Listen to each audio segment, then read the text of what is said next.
Here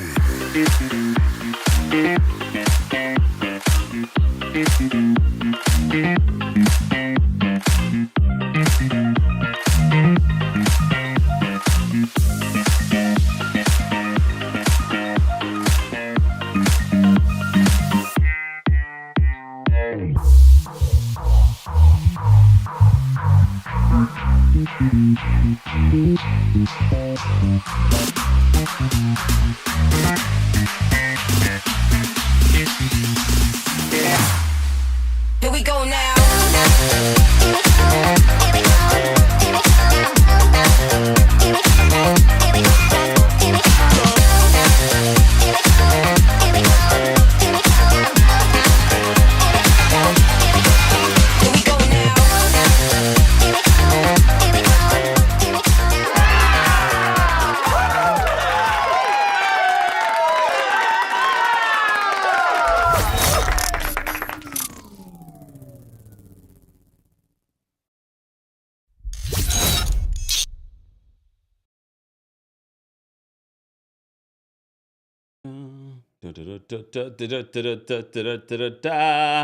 Guys, Valentine's Day is right around the corner. You do realize that, right?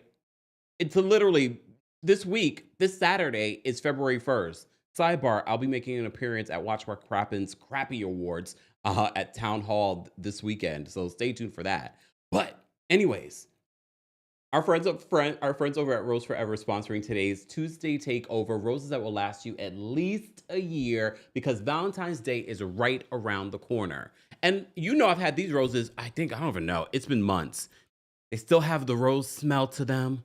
They still look beautiful, dust-free, big and luxurious, and will last you a long time. You're probably paying triple what you're paying for this for roses that will last you 2 weeks. I just want to point that out to you.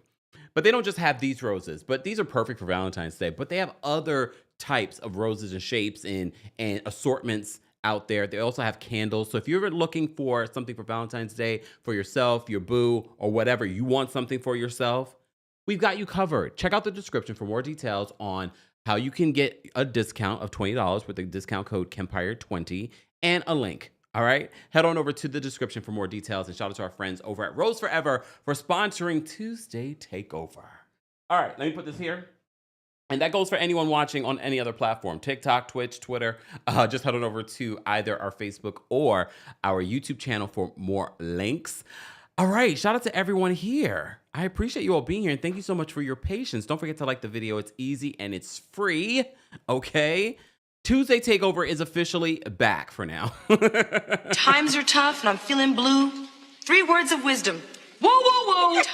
Just saying. Anyways, okay, where do we start? You know, we always love to start Tuesday Takeover with some good news, all right? So I always also want to know, what is your good news? A lot of times we don't think about it and we might be celebrating something, or we didn't celebrate something that we should be celebrating. So what exactly is your good news today? What's my good news today? Look, I had a fantastic weekend in the DMV. Come on.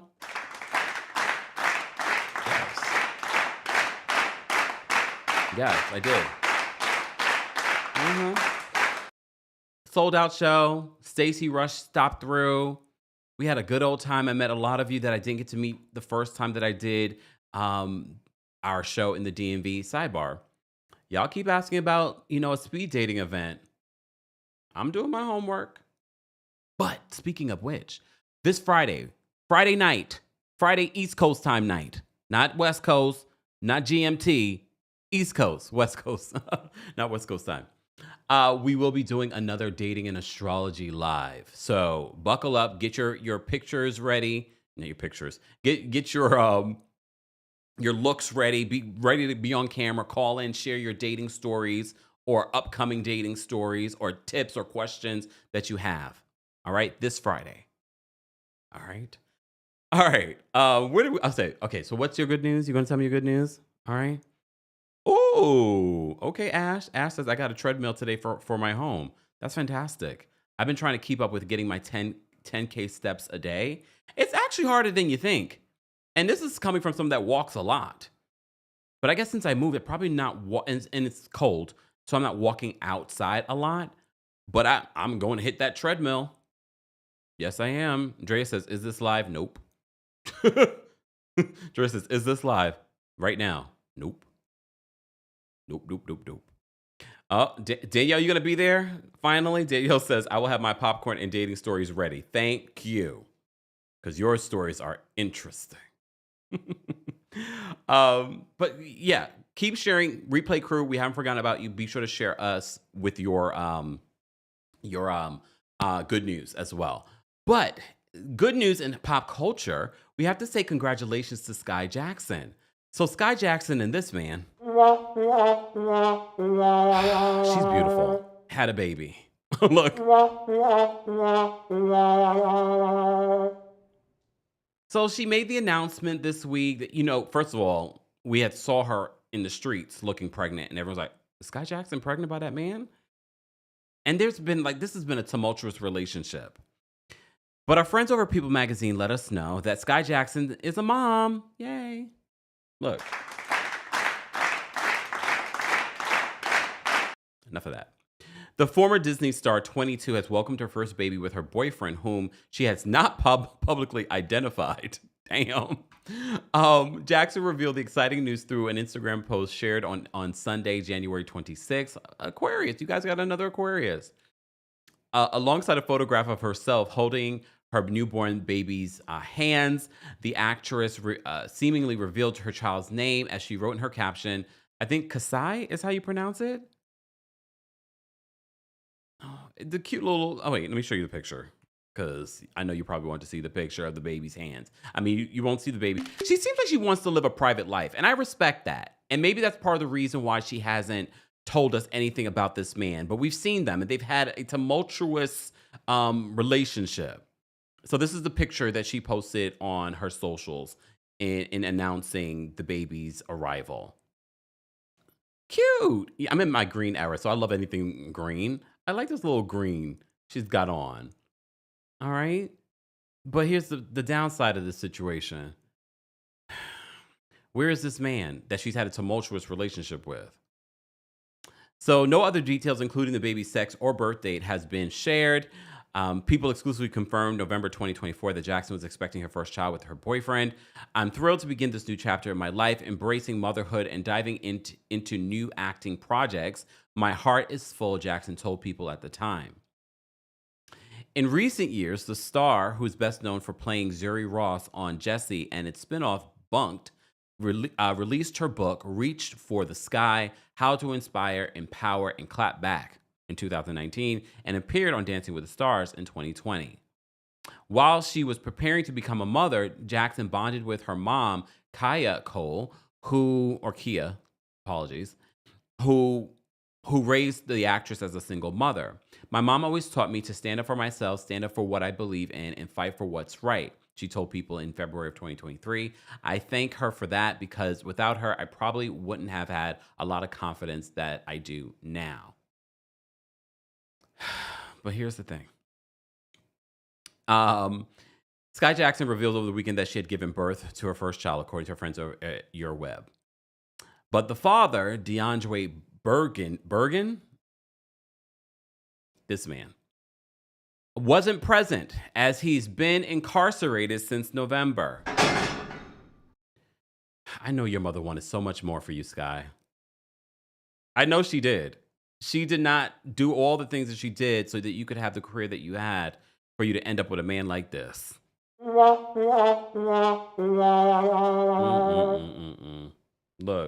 What is this, honey?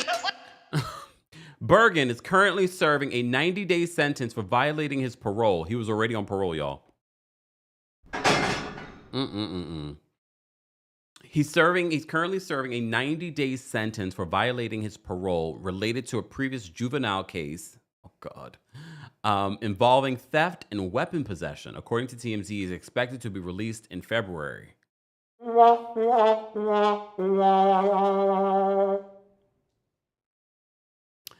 As you may recall, Skai was arrested in August for a domestic battery after allegedly pushing DeAndre, but the case was dismissed when he didn't cooperate with authorities.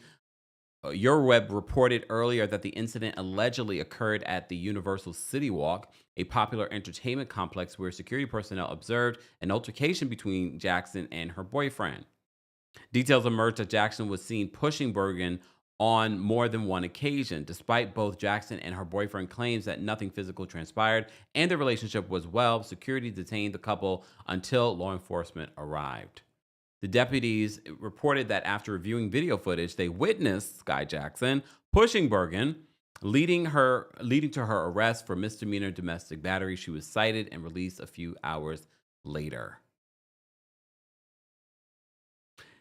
I mean, look, I have to give you the full story. So, we start the show off for Tuesday Takeover with some good news and some what the F news. So, Skai Jackson, you got both.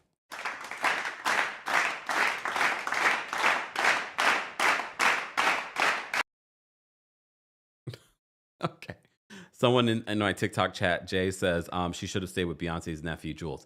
Well, that wasn't a healthy relationship either. If you remember the detail, why do I even know the details of these teenagers' situations? She's not a teenager anymore.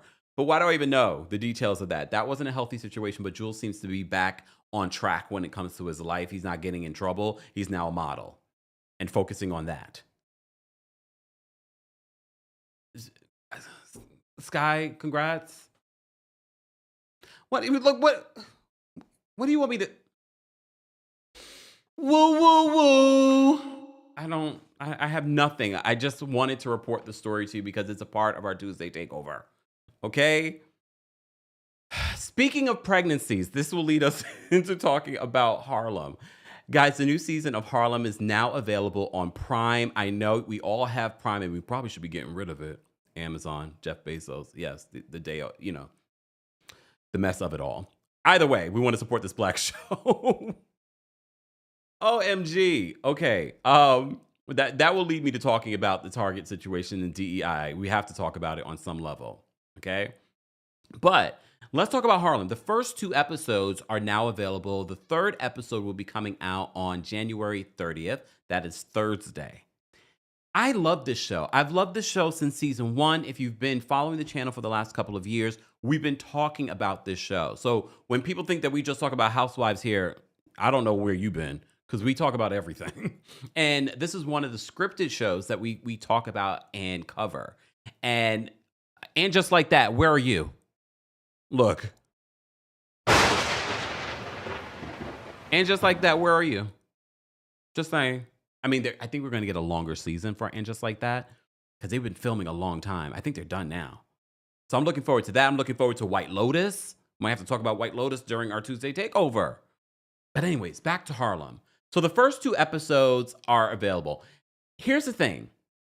I love this cast, but for those that were here yesterday, I mentioned normally I would be able to separate someone's art from their personal life. And as you know, Megan Good's personal life with Jonathan Major has been interesting. It's a story that we've been talking about and covering. And I just feel like I can't unsee the odd of it all when I look at Megan Good anymore.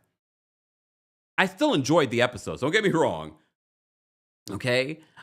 Julie says, what channel is this? It's on Prime Video, Harlem.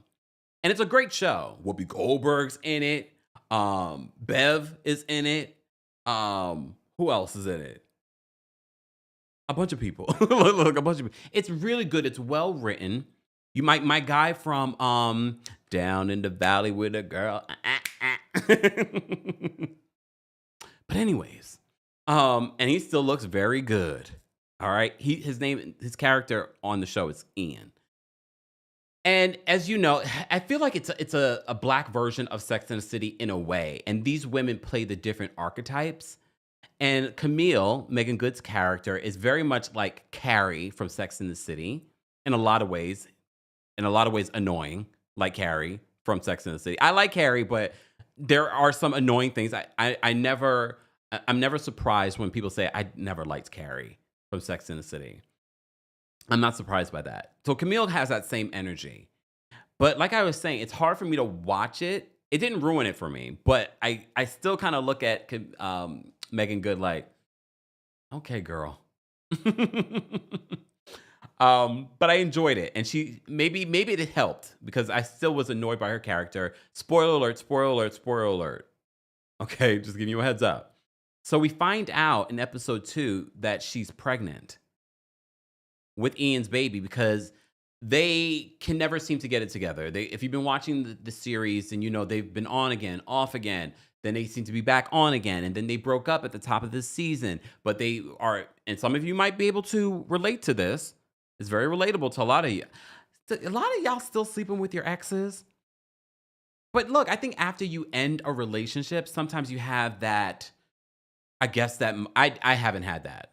I will just be honest with you. I've never had where we broke things off and it's sort of like this back and forth for maybe months. So we see that between Camille and Ian during the season. Okay. And I apologize if I don't know everyone's the characters' names at this particular point. Because it's been so long. Now I'm like, what's the name? Matter of fact, let me just pull up the character's name so I don't want to mess it up. But I do love this cast. Hold on, let me just bring up the cast name so I know everybody. Okay, so Grace Byers, who we remember on Empire, and she married her co-star from Empire and is living her best life. She plays Quinn. I'm liking the evolution of Quinn. If we had to pick out what character on Sex and the City Quinn plays, I would say Quinn was Charlotte. But in season 3 of Harlem, I feel as if Quinn is changing. Like she's almost like a Charlotte and a Miranda. So Quinn, you definitely see an evolution this season. She's got, she's sleeping with this new man that ends up being a big opportunity for her as a stylist.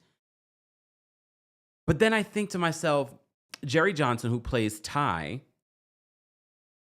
on the far right in the purple, she kind of reminds me of Samantha Jones, but also Miranda in a lot of ways. But that's what makes Harlem. It's not a copycat of Sex and the City, but the archetypes are there. And I think if you look at your own friend group, you probably have a friend group like this too, where you're the Carrie or you're the Miranda. I don't have a friend group like this. And if I did have a friend group like this, I'd probably be Camille or Carrie. Damn, I'm annoying. Damn.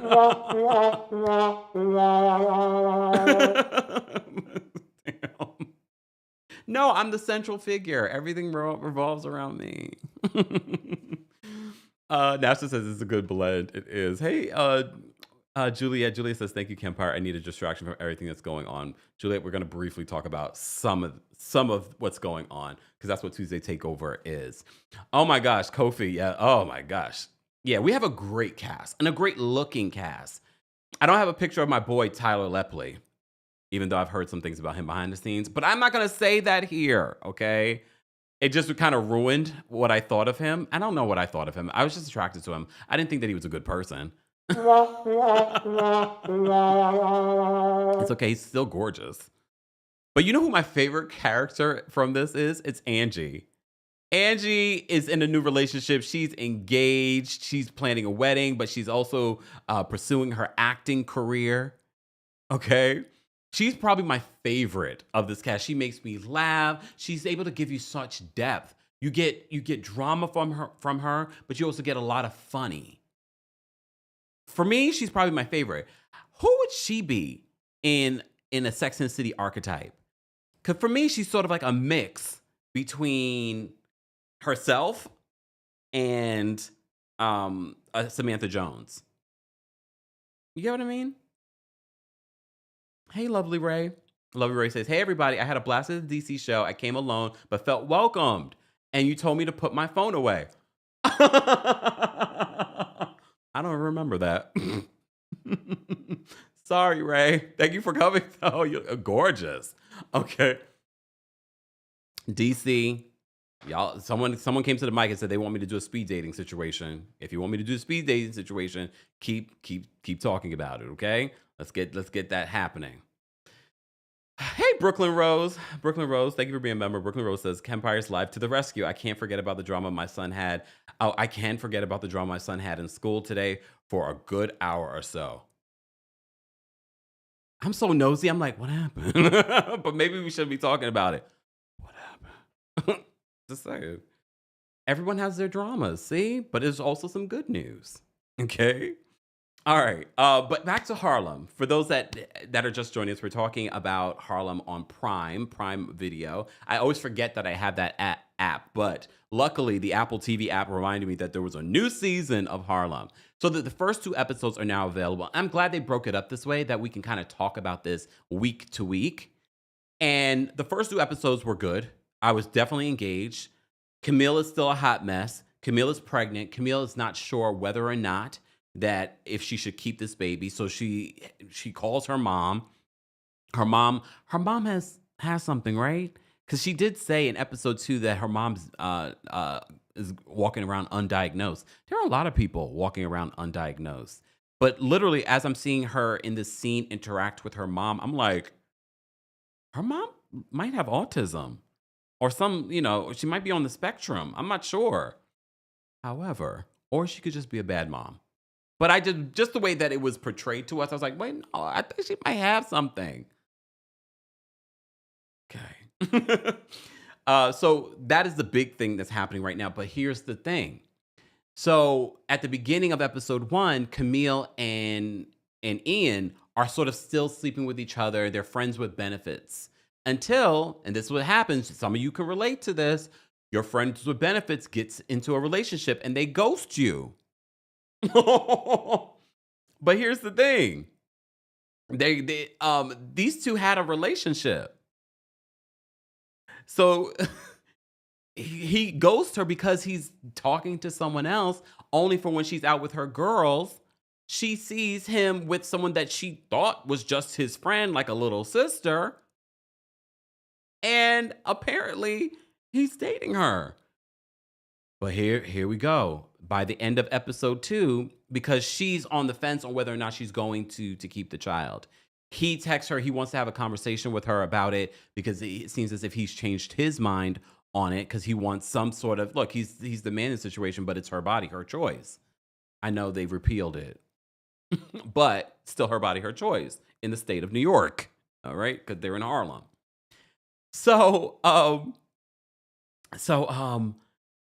here's the thing. The timeline is not timelining.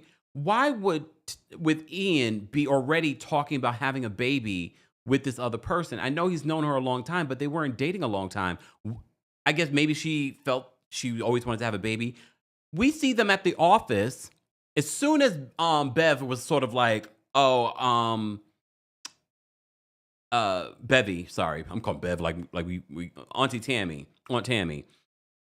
As soon as she said they went to an appointment together, I said, what? Appointment together? Like, this is a new relationship. So I was like, what kind of appointment is this? It had to be something. So we fast forward in episode 2 where we see Ian with this Johnny come lately trick. No, playing. About they have embryos. Well, here's the thing. Some people do this. There are a lot of people on their fertility journey right now that I know. Have surrogacy, different things. People are, especially when you reach a particular age. So apparently, they already have embryos, and she's so emotional. She's like, oh, I can't believe this is real. And he gets a text message from Camille, Megan Good, that she decided she's going to keep the baby. So he's got 2 or 3, depending, you do, the embryos. He's got multiple babies happening at the same time. This is a mess, but almost predictable, but a mess. Ooh, this Megan Good picture that they have on social media for her.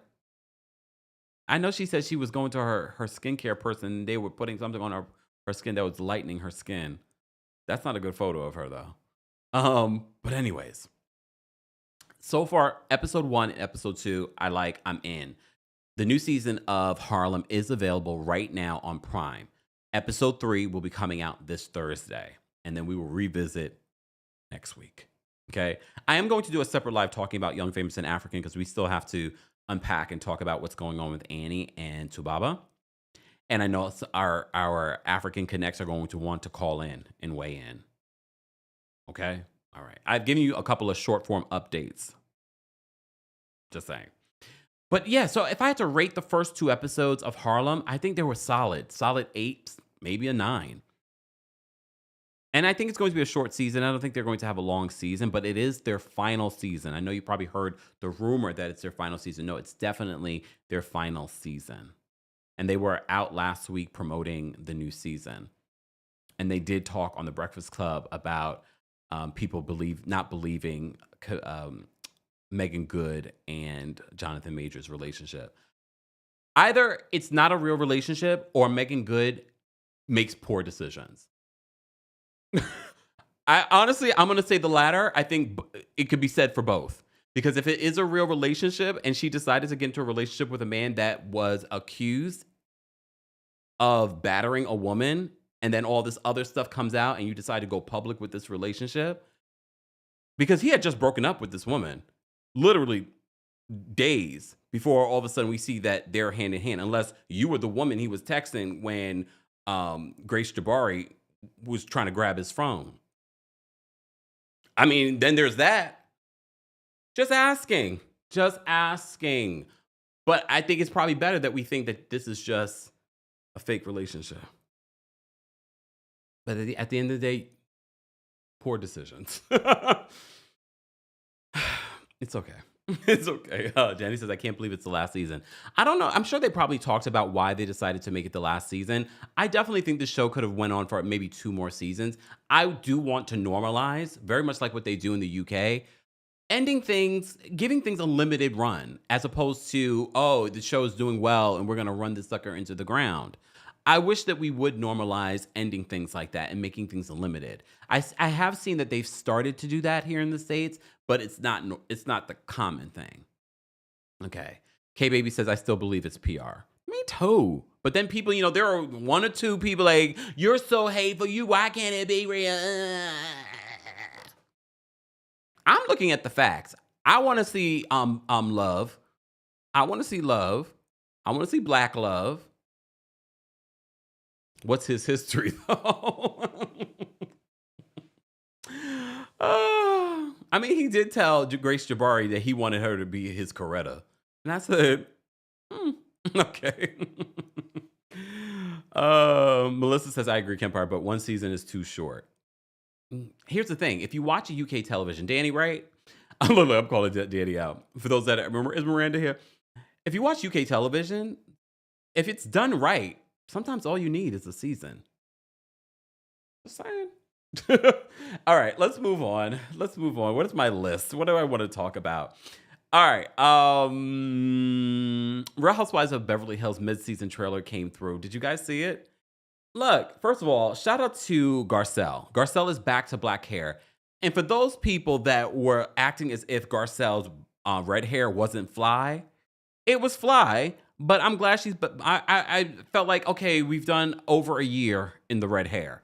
Let's get back to the black hair. Let's get back to your natural, beautiful lusciousness, okay? So she's back to the black hair, okay? But the mid-season trailer actually got me interested in what's to come on this new season of Real Housewives of Beverly Hills. It seems as if Kyle and Dorit do get to a better place at some particular point. I know they've said that in interviews already. I'm glad, because I'm tired of talking about the text message. I did see an interview that Erica Jane did where people were, they were talking about how Dorit says that Erica's scared of Kyle. And Erica's like, I am scared of no one on this cast. And I believe her on that. I do believe her. I do believe she is twerking on a fence a lot this season and talking out the side of her face during certain things. But I also don't believe that she's scared of Kyle. I think she might be aligning herself with Kyle. Do you think next season that we will finally get a break from Kyle? Maybe? Okay. Miranda says, hey, Miranda says, I remember one of the MLK kids, probably Bernice King, was so insulted he referenced her as my Coretta. It's all disrespect in a whole assortment of ways. But anyways, so what was I talking about? Oh, Beverly Hills. So, but one of the things that stood out to a lot of people from the Real Housewives of Beverly Hills season 14 mid-season trailer, a mouthful, was when Sutton had to remind everyone on this cast and us that she's a rich. She was like, my wallet is. I didn't see that coming. Look, do I think that Sutton is innocent? Everyone's like, Sutton doesn't have a storyline. Sutton, da, da, da. And one of the narratives that they're painting of Sutton this season is that she pretends to want sisterhood, but her actions say another. And I said to you guys before, I believe that Sutton has her ways. That's because she's a Virgo. She has her ways, but I do believe, very much Virgo too, I do believe Virgos truly care about people, truly want to help people. So when Sutton says to these folks that she wants to help them, I believe her. Does she have a funny way of showing it sometimes? Yes. Okay.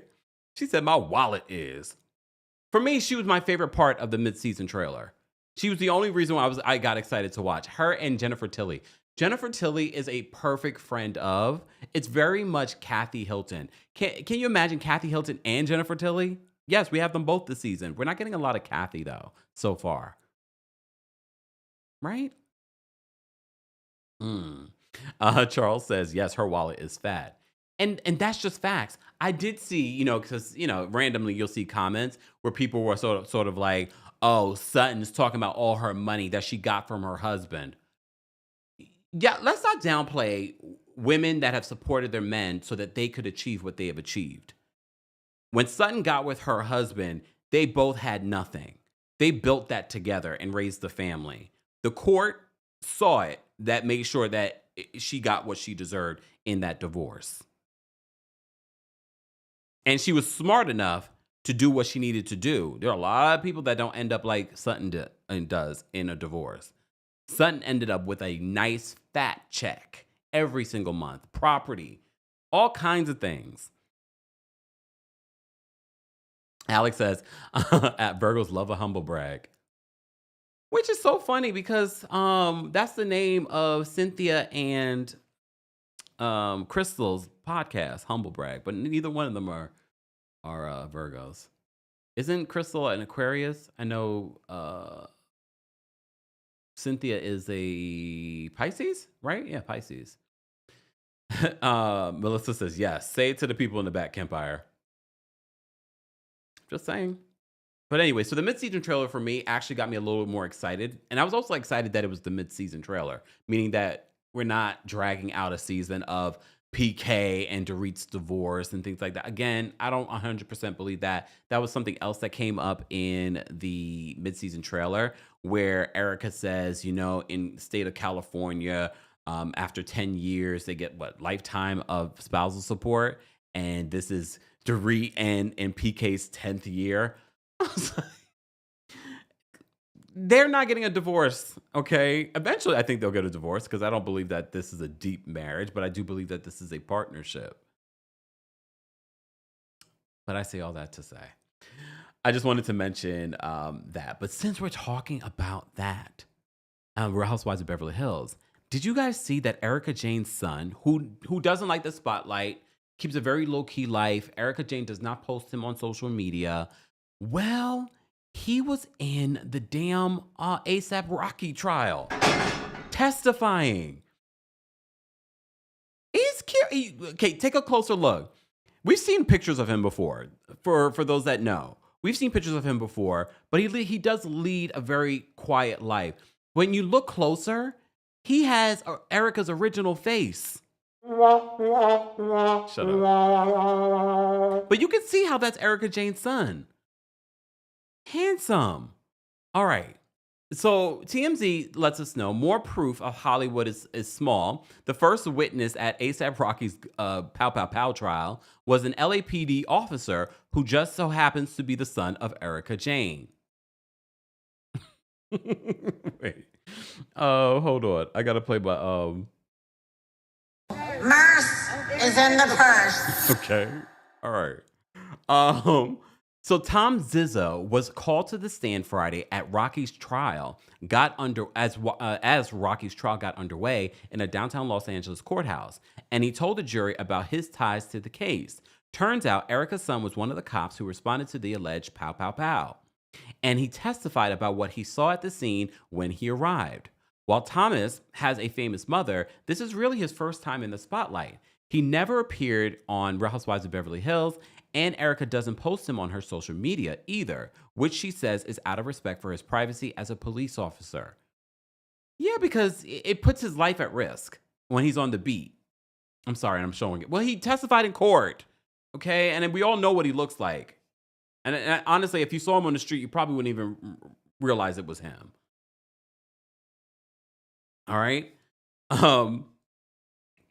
Moving along. Sidebar, they're saying that Rihanna is considering going to court with Rocky to kind of, first of all, she's a celebrity, but also she is the mother of his 2 children. And that would be a good thing because he's in the middle of a trial. But let me give you this other update in regards to this.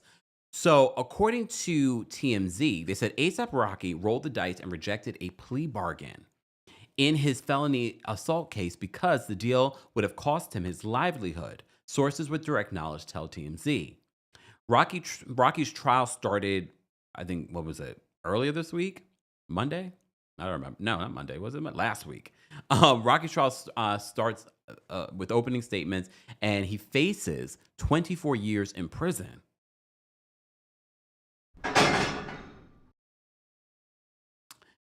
And this is for allegedly pow pow powing A$AP Rocky in November of 2021. You remember this case. So the plea deal he was offered included 180 days in jail, which he probably wouldn't have served because of the overcrowding in county jail. A guilty plea to the most serious of the 2 felonies for which he was charged: assault with a semi-automatic weapon, a 7-year suspended sentence, 3 years probation, and 500 hours of community service. One Rocky source with direct knowledge tell TMZ this would effectively end his career because he would lose all of his endorsement contracts, including Gucci, Puma, the Met Gala. Not the Met Gala. Come on, no. And most important, he would not be able to tour and his career would be over. Here's the thing, the touring part, yes, because he wouldn't be able to, I guess he could get permission, but it would be a hassle. The source in some countries probably wouldn't let him in because of that. The source added they would have him under his thumb for over 8 years. But if he's convicted, it's going to happen regardless. And it seems like the evidence against him is pretty damning. So a jury was selected Thursday afternoon, and prosecutors were all over prospective jurors asking if they would be influenced if Rihanna showed up in the courtroom. And now there's word on the street that she might show up to the courtroom, probably looking amazing. Our bet she's going to be front and center for at least part of the trial. The other update from TMZ that says Rocky's lawyer, Joe Tecopina, tells TMZ aside from the proposed plea deal bargain being a career ender for his client, he's not taking any plea because he has always maintained his innocence. I think the narrative that this taking the plea deal would hurt his career is something they want to put out there because a lot of people were saying he should have taken the plea. He should have taken the plea.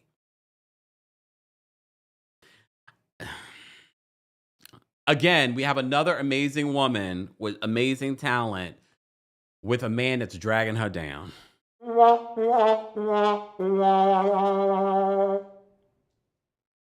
Look, anyways, I just want to give you that update.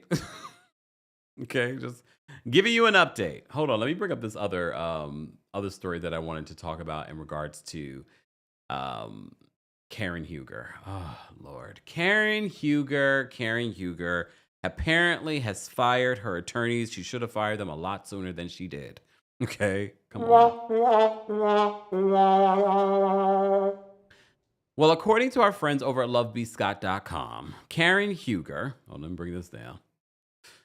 Karen Huger may have lost her battle in court, but she's not down for the count just yet. So as you know, she's supposed to be sentenced tomorrow. But apparently, they're trying to push that off. Karen Huger fired her legal team after being found guilty in her DUI case and has asked that her sentencing be postponed to allow her time to finish rehab and talk with her new attorneys. In Touch can exclusively report. According to court documents obtained by In Touch, Karen's request to postpone her January 29th sentencing was granted. The judge set a new date for February 26th for Karen, who's 61, to find out what consequences she will face. Back in December of 20, first of all, here, Karen, your problem wasn't your attorneys, because I don't believe that your attorney said, yeah, you should fight this after watching the body cam footage. Based off of a lot of the legal experts that viewed this case, they believe that you saw this as well and said, yeah, let's fight this, as opposed to taking some sort of plea deal. So as you know, back in December of 2024, a Maryland jury found that Karen guilty of driving under the influence, negligent driving, and failure to control speed to avoid collision. The charge of reckless driving was dismissed. As you know, we collaborated with Stephanie St. Alban talking about this case along with some other cases. Be sure to check that out here on the channel or on the podcast. I can't help it. The charges were filed against Karen after a March 2024 car crash. The RHOP star was accused of striking a median while driving her 2017 Maserati, then hitting a street sign before slamming into a tree. Karen was arrested due to police believing she was under the influence. And then, as you know, after the trial ended, the body cam footage was released, and we have never been the same. Right? We have never been the same. From Thomas Jefferson's concubine to your poor and white, and I'm lit. I don't think her problem was her legal team. Her problem, honestly, was herself and not taking accountability. Someone on my Instagram, I don't remember who, says that I don't think Karen is a liar. She could not incriminate herself on the show, blah, blah, blah. You also don't have to say the things that she was saying, like, I'm going to be vindicated. How are you going to be vindicated? Here's the thing. Karen has lied. Karen is a liar on this show. She's lied to us many times. However, the fact that she would sit up on this show thinking that she was going to be vindicated after that body cam footage, she thought that we would never see that body cam footage. We could always rely on Miss Esquire to give us some legal advice, well, legal information. Ms. Esquire says she can hire new counsel on appeal, but did she have an ineffectual assistance of counsel here? Girl, just do what you got to do. Just come get your sentence. Anyways, they continue in regards to this case. Prosecutors charged Karen with driving under the influence negligently, driving a car in a careless and imprudent manner, endangering property, life, and person, and various other counts. In her motion filed on January 9th asking to postpone her sentencing, Karen's new legal team, David A. Martella and Barry Helfand, explained Karen had, quote, discharged her previous attorneys and hired them. Ms. Huger is seeking to have the benefit of counsel's 30 years of experience handling cases of this kind in the Maryland courts, and in fashioning recommendations that state and court may find acceptable to address the community's interest in accountability, rehabilitation, supervision, and deterrence. Karen's new lawyer said that they last spoke to Karen as she entered an out-of-state program that is appropriate for this case. The lawyer said that they had no received permission from Karen to disclose the nature of the program. It's a spa. Just saying. It's giving that energy. Okay. They continue. They said the rules of the program severely limit the counsel's ability to communicate with Ms. Huger and prepare for sentencing. Karen will be returning from that program on January 28th. Today, the day before the scheduled sentencing. So they want more time to meet with Karen. Anyways. Let's just say, okay. I had to give you an update. Right? Veronique says, Miss Esquire, give Kempire your retainer and rates. No, Miss Esquire has told us that she is not a criminal attorney. But she calls in and gives us free legal perspectives for entertainment purposes only. Hetty, is that your hair? Gorgeous. Hetty says, it's a spa. She's quoting me. It's a spa. I mean, I have to say, based off of the statement that was released and now the attorney saying this, it's giving that it's not the appropriate or proper rehabilitation center, in my opinion, allegedly. That's the vibe. That's the energy I'm getting. What are you getting? I hope she really gets the help that she needs. This is her third, fourth, fifth, who knows, at this particular point, DUI. But it's also probably like her 10th time, I don't know. But she admitted during this season of Potomac that she did get behind the wheel of a car that night she was hanging out with Mia and her friends. Someone says free Ray. I was waiting for someone to say that, especially once I used this picture of Ray and Karen together. And I'm telling you, after watching the season of Real Housewives of Potomac, I don't like the way she talks to him. She's a little disrespectful. Just saying. Okay, let's move on. We've covered a lot already. All right, so we're going to take a little bit of a break and talk about not Real Housewives, 90 Day Fiancé.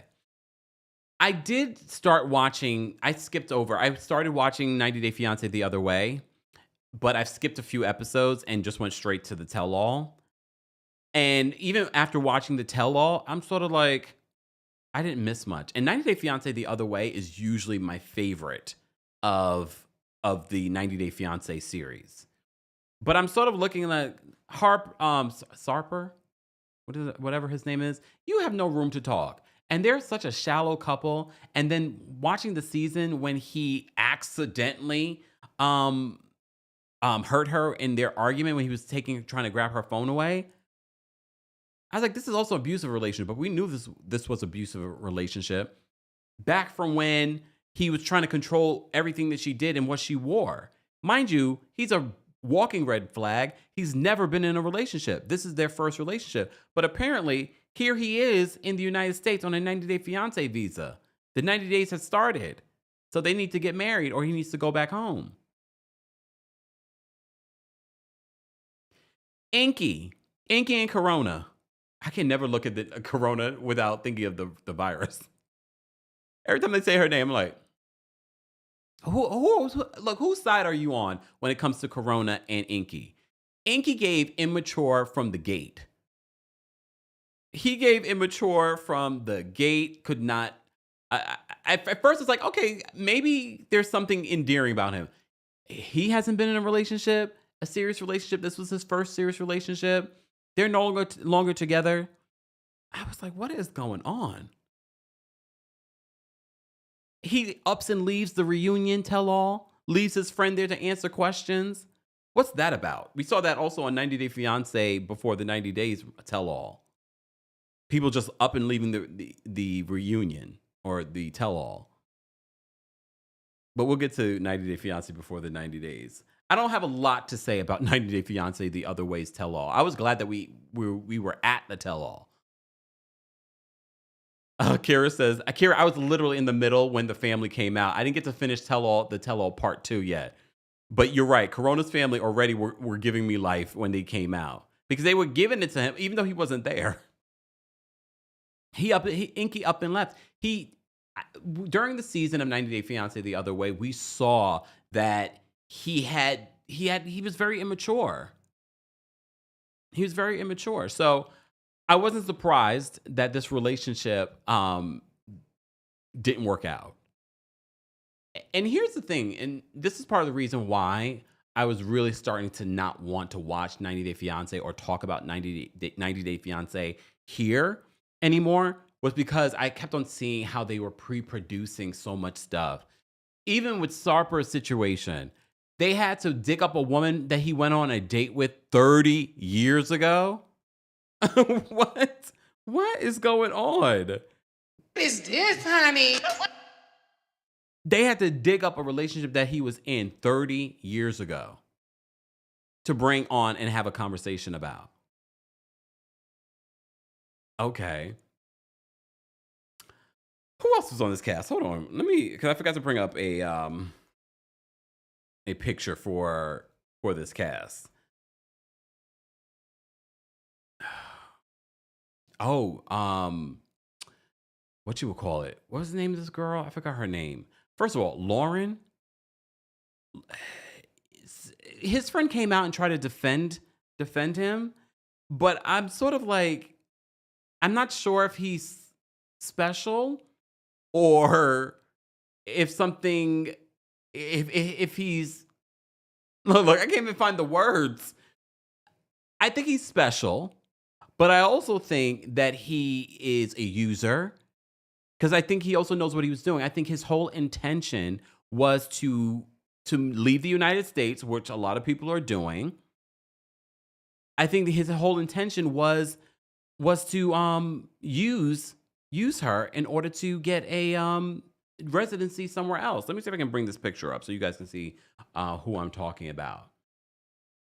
And Vanya, oh God, Vanya. Just when I was trying to give you hope. Look, the men that you were with, they're trash, but I also think that you are very clingy in a lot of ways. So Lauren is the one on the bottom, on the left-hand side. I don't get it. I don't understand it. So I'm not too sure about Lauren and his relationship with, hold on, remember everyone's name, Lauren and Faith. This man is 33 years old. That's a hard 33. Okay.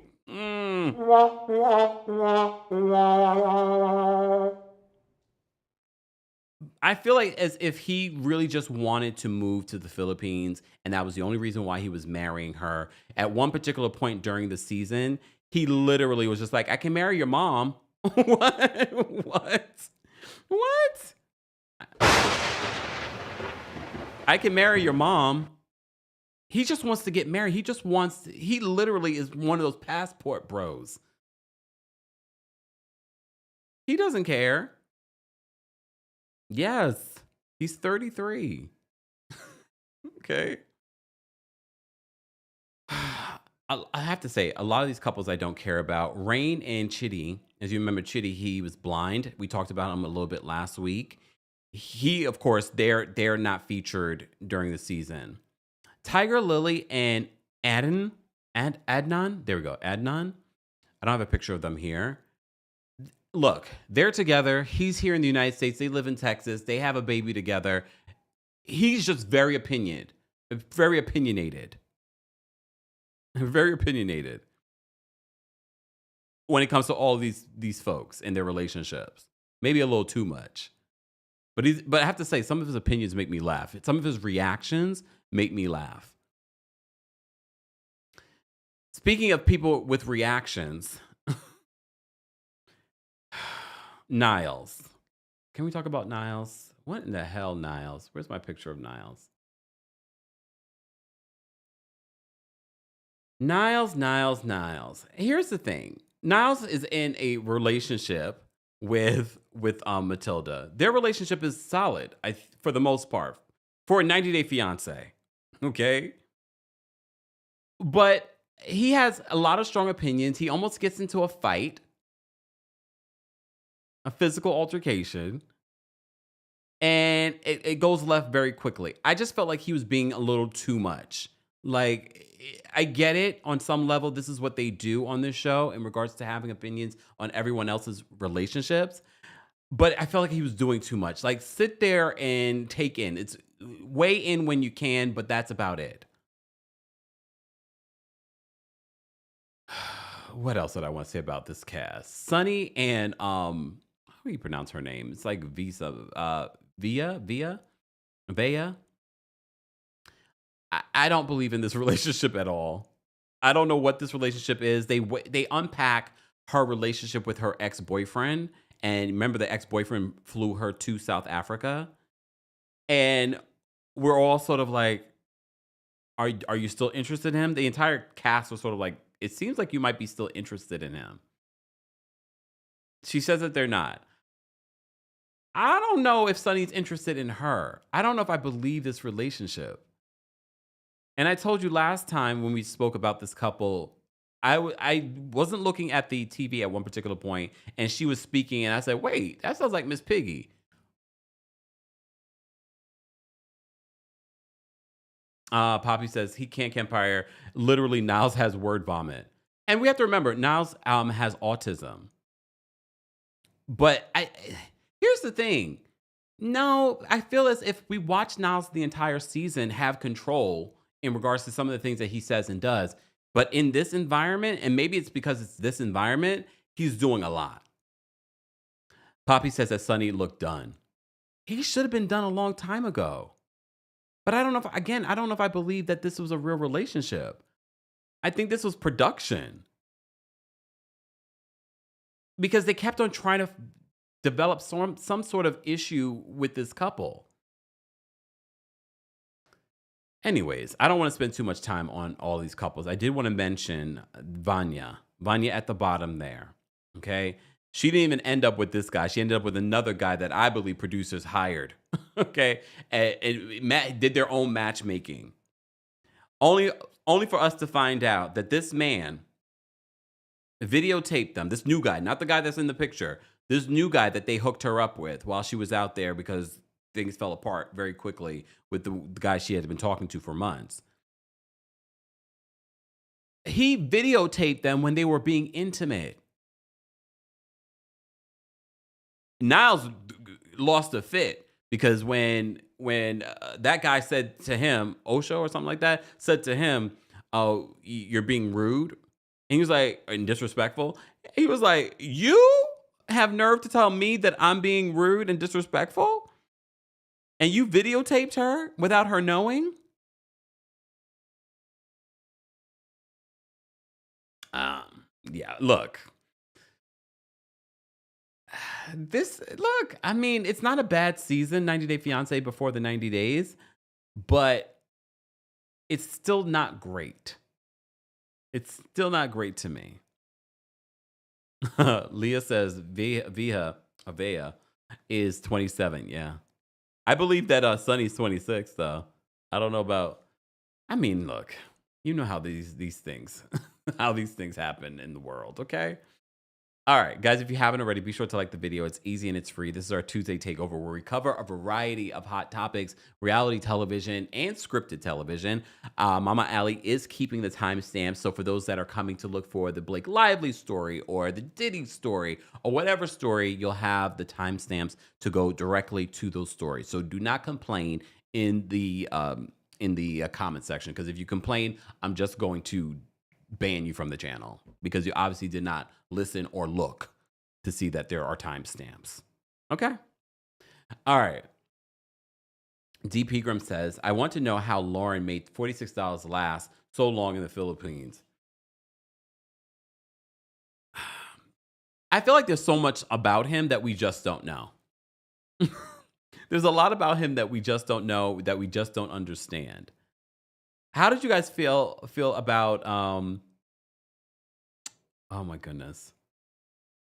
Who else was there in this cast that I want? The middle couple I really don't even care about. What are their names again? Please hold. I have the names right in front of me right here. That's how much of a non-factor. I guess next we're going to see a little bit more of them. Joe and Magda. I guess we'll see a little bit more about what's been going on in regards to his friendship with his ex-girlfriend on the show. Okay. All right. Sylvania says that Lauren is sick. That's the thing. It's hard for me to decide if he's sick, calculated, or something else. You saw he had his friend there during the tell-all defending him, saying that he just doesn't know. He's innocent. And they were coming out, he's not so innocent. He still might have a little something, but and still be sick at the same time. All right. All right. That's all I had to say about 90 Day Fiancé. Any other shows that I want to talk about? Of course, The Traitors. But we'll get to that. We'll get to some hot topics first, though. Let me get into this damn Diddy of it all situation. So, as you know, D Woods, first of all, there's so many different Diddy documentaries that have come out, will be coming out this year. As you know, Diddy is facing the Southern District of New York on May 5th of this year. But there are multiple documentaries that are coming out. D Woods, formerly of Danny Kane, who's really not talked about Danny Kane in a long time. She never was a part of their reunion. Well, she's a part of this new documentary for the ID channel, and she's talking about why she felt safe enough to talk about Diddy now. I'm curious why you decided to speak up now. Well, it's more of a question of why I have not been able to speak up in the past. And I would say that this moment now is a time where I feel like my experience, my truth will really be heard and actually considered and believed. You know, he's looked at as a hero of our community, and myself included, I looked up to him too, you know. So a lot of people don't want to believe that their hero can be this other person. So I was actually really surprised. I was really surprised to see that D Woods was a part of this documentary because, again, she's really been very low key. As you also know, it was just a few months ago that Dawn Richard, formerly of Danny Kane and Diddy Dirty Money, also filed a lawsuit documenting her history of abuse from Diddy. So People Magazine says this about Dawn Richard. It says former Danny Kane member D Woods says that she felt treated like a piece of meat during an interview about her allegations against Sean Diddy Combs. Woods, who's 41, spoke out about Combs for the first time since he was arrested and charged with alleged S crimes in an ABC News exclusive interview which aired on Good Morning America on Monday, January 27th. The singer, a former member of the group Danny Kane, who Combs helped form in 2005's MTV's Making of the Band, told the outlet that she had troubling interactions with the music mogul as he helped to progress and later dismantle her professional career. He did it in different ways with all of us, picking and prodding, just a way to chip and knock away and then praise you, Woods, who also appears in the new investigation discovery docuseries The Fall of Diddy. After playing a clip of Woods saying in the docuseries, I see myself standing in these dark, scary, predatory spaces and hearing somebody say some of the most degrading things to me. ABC News' Eva Pilgrim then asked Woods, how was it predatory? Somebody constantly treating you like a piece of meat, only valuing you for your sex appeal, Woods told the outlet. And some of the environments, it was even scary to be by yourself. According to ABC News, Woods also alleges that Combs created a verbally abusive work environment. When also asked by Pilgrim 42 why she chose to come forward about the allegations, now Woods, whose real name is Juanita Denise Woodgett, said, it was more of a question of why I have not been able to speak up in the past, and I would say that this is a moment now in time where I feel like my experience, my truth, will really be heard and actually considered and believed. She added, not talking hasn't changed anything either. Woods also added that Combs was considered a hero of our community, noting that she too looked up to him, and said a lot of people don't want to believe their hero can be this other person. As for what she'd say to Combs if given the chance, Woods replied, I honestly do not know, but I don't think you really have to say anything as long as I'm holding my head up high and my shoulders back. In a statement obtained by People, Combs' attorney stated that these documentaries are rushing to cash in on the media circus surrounding Mr. Combs. The producers failed to provide sufficient time or details for his representatives to address unsubstantiated claims, many from unidentified participants whose allegations lack context. By withholding this information, they made it impossible for Mr. Combs to present facts to counter these fabricated accusations. This production is clearly intended to present a one-sided and prejudicial narrative. As we've said before, Mr. Combs cannot respond to every publicity stunt or facially ridiculous claim. He has full confidence in the facts and the judicial process where the truth will prevail. The accusations against him are pure fiction. So a source tells People magazine, it's disappointing that these new claims that appear designed to sensationalize rather than reflect the truth. The show provided an incredible opportunity for all participants to develop their careers and achieve levels of success for few ever attained. Making of the Band was a reality show, and certain aspects were dramatized for entertainment. Decisions made regarding the group were always based on maintaining professionalism, fostering growth, and ensuring the group's success. Combs is currently, as you know, facing federal charges of trafficking, racketeering, and transportation to engage in the you-know-what, following a September 2024 indictment. He's currently behind bars at Brooklyn's Metropolitan Detention Center as he awaits trial, which is set to start on May 5th of this year. As you also know, we just reported that Sean Diddy Combs is suing Courtney Burgess, his shakedown attorney, Ariel Mitchell, and News Nation for an interview that they did. As you also know, Courtney Burgess claims to have freak-off tapes. He's a grand jury witness. He also claims to have the real Kim Porter memoir. Also in that documentary, let me see if I don't know if I brought up the, oh wait, here it is.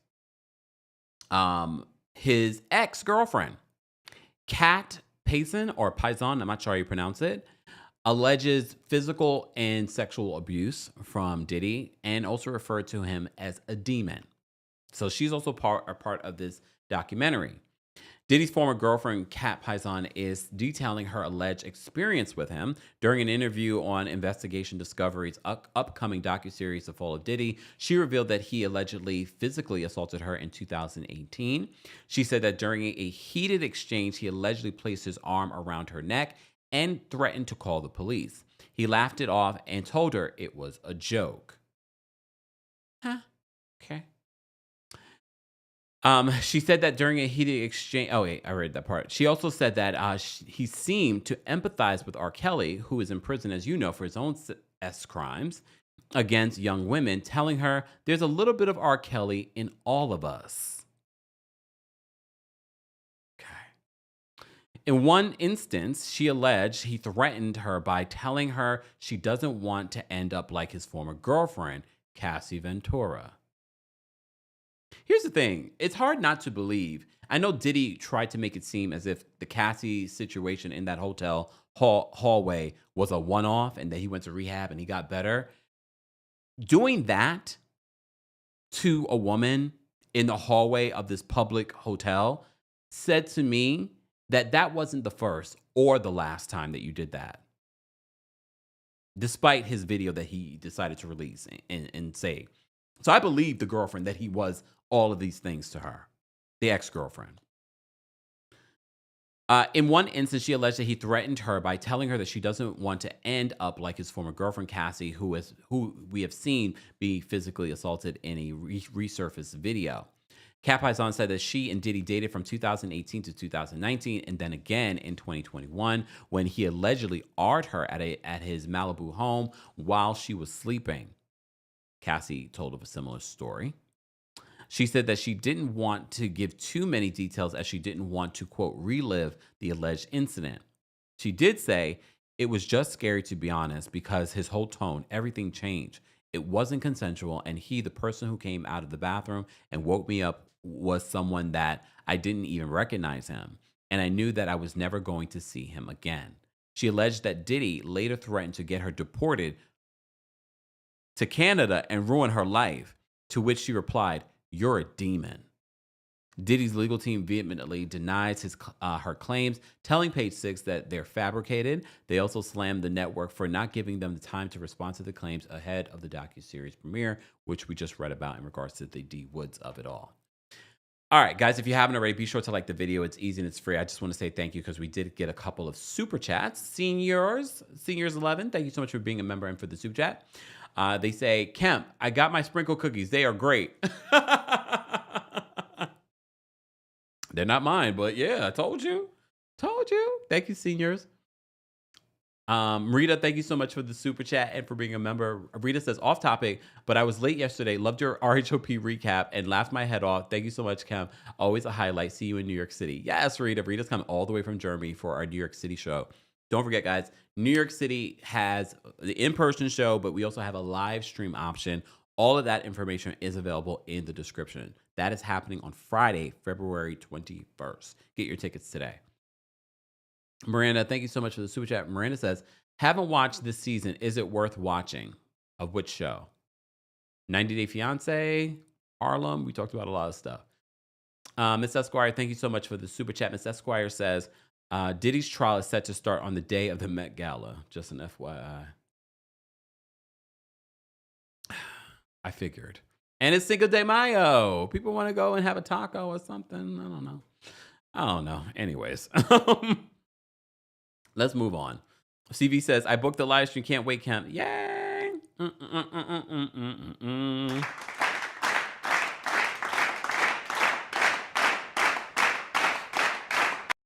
PSM says, y'all make me want sprinkle cookies now. I haven't had them since I lived in New York and would get them in Bay Ridge or Little Italy. Or now you can order them, PSM. Now you can order them. All right. Moving on from the Diddy situation, I do want to briefly talk about RHONY. So, as you know, we've been talking about the Real Housewives of New York. You know, part 1 of their reunion airs tonight. So we will be talking about that and Real Housewives of Beverly Hills tomorrow. So stay tuned for that. Make sure you're subscribed and your notifications are on. But we have some spark of hope because apparently it looks like RHONY might be getting a new cast. Maybe. So it seems as if the Shed Media that produces Real Housewives of Salt Lake City and RHONY, apparently they're casting because they said that they're looking for new people. It says, come and get your apple. Oh, wait, no, it says it's that time. Come and get your apple. So it looks like there will be some shifts in the cast for Real Housewives of New York in the next season. Doesn't mean that they're going to completely reboot it, but there are quite a few people I just don't want to see come back next season, if I'm being honest with you. Bryn. But here's the thing. I believe in Shed Media because remember, we were so excited about after Monica, who on Salt Lake City, and we were like, oh my gosh, she's not coming back. What are they going to do? And they were able to cast some good folks. So this is the same production company. I'm hoping that they really are able to build around people that know and like each other. None of these women really know each other like that. And none of them really like each other like that. They have to get rid of a few people. Bryn. And I'm sorry, Uba, I like you, but at the same time, it's not enough. We've given you 2 seasons to give us something, and it wasn't giving. So next. So those 2 gone. Jenna, you are fantastic. You have an iconic history. You can go. Your girlfriend doesn't even want to be on the show. Bye. Bye. Who else? Okay. And can we look? No, I like Skai, but Skai, take the notes. Be yourself. Screw everybody in this Bravo universe if they don't like you. Every show needs a villain. Okay. Anyways, CV says maybe get rid of Bryn, but true talk, she is the hot topic. Not in a good way though. It might be cool for now, but she's had a history of similar behavior from her first season to now. She's a liability, in my opinion. Who else should they get rid of from RHONY? Let me take a look at this cast again. Hold on, I got a picture right here. Let me see. And we got rid of Bryn, got rid of Uba, got rid of Jenna. Okay, look, I'm gonna keep Aaron. Even though I really don't want to. I'm gonna keep Aaron. I'm gonna keep Jessel. I'm gonna keep Skai. I think Raquel deserves another season. But Uba, Bryn, and Jenna can go. And I know it's a long way from, oh my goodness, Jenna effing Lyons, but Jenna offers us nothing. Sorry. Thank you for your services. I won't miss Jenna gone. Just saying.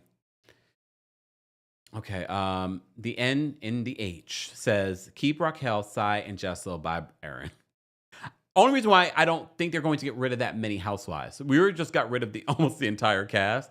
I just don't see them getting rid of that many people. Casting is not easy. And if they do decide to reboot the entire cast, it's going to take them a lot longer to bring the show back. So I just don't see them getting rid of every single person that's annoying. But bye to everyone. Ethereal says Aaron is too pre-produced. Aaron is too pre-produced, but I think Aaron can take the notes and stop being so pre-produced. She is very pre-produced, but she's not dangerous like a Brynn. The prank stuff, all that tomfoolery that they did this season, they need to stop. Just be yourselves. Anyways, moving along. Let me say thank you. Jay, thank you so much for Super Chat. Jay says, would you consider a live show in Columbus, Ohio?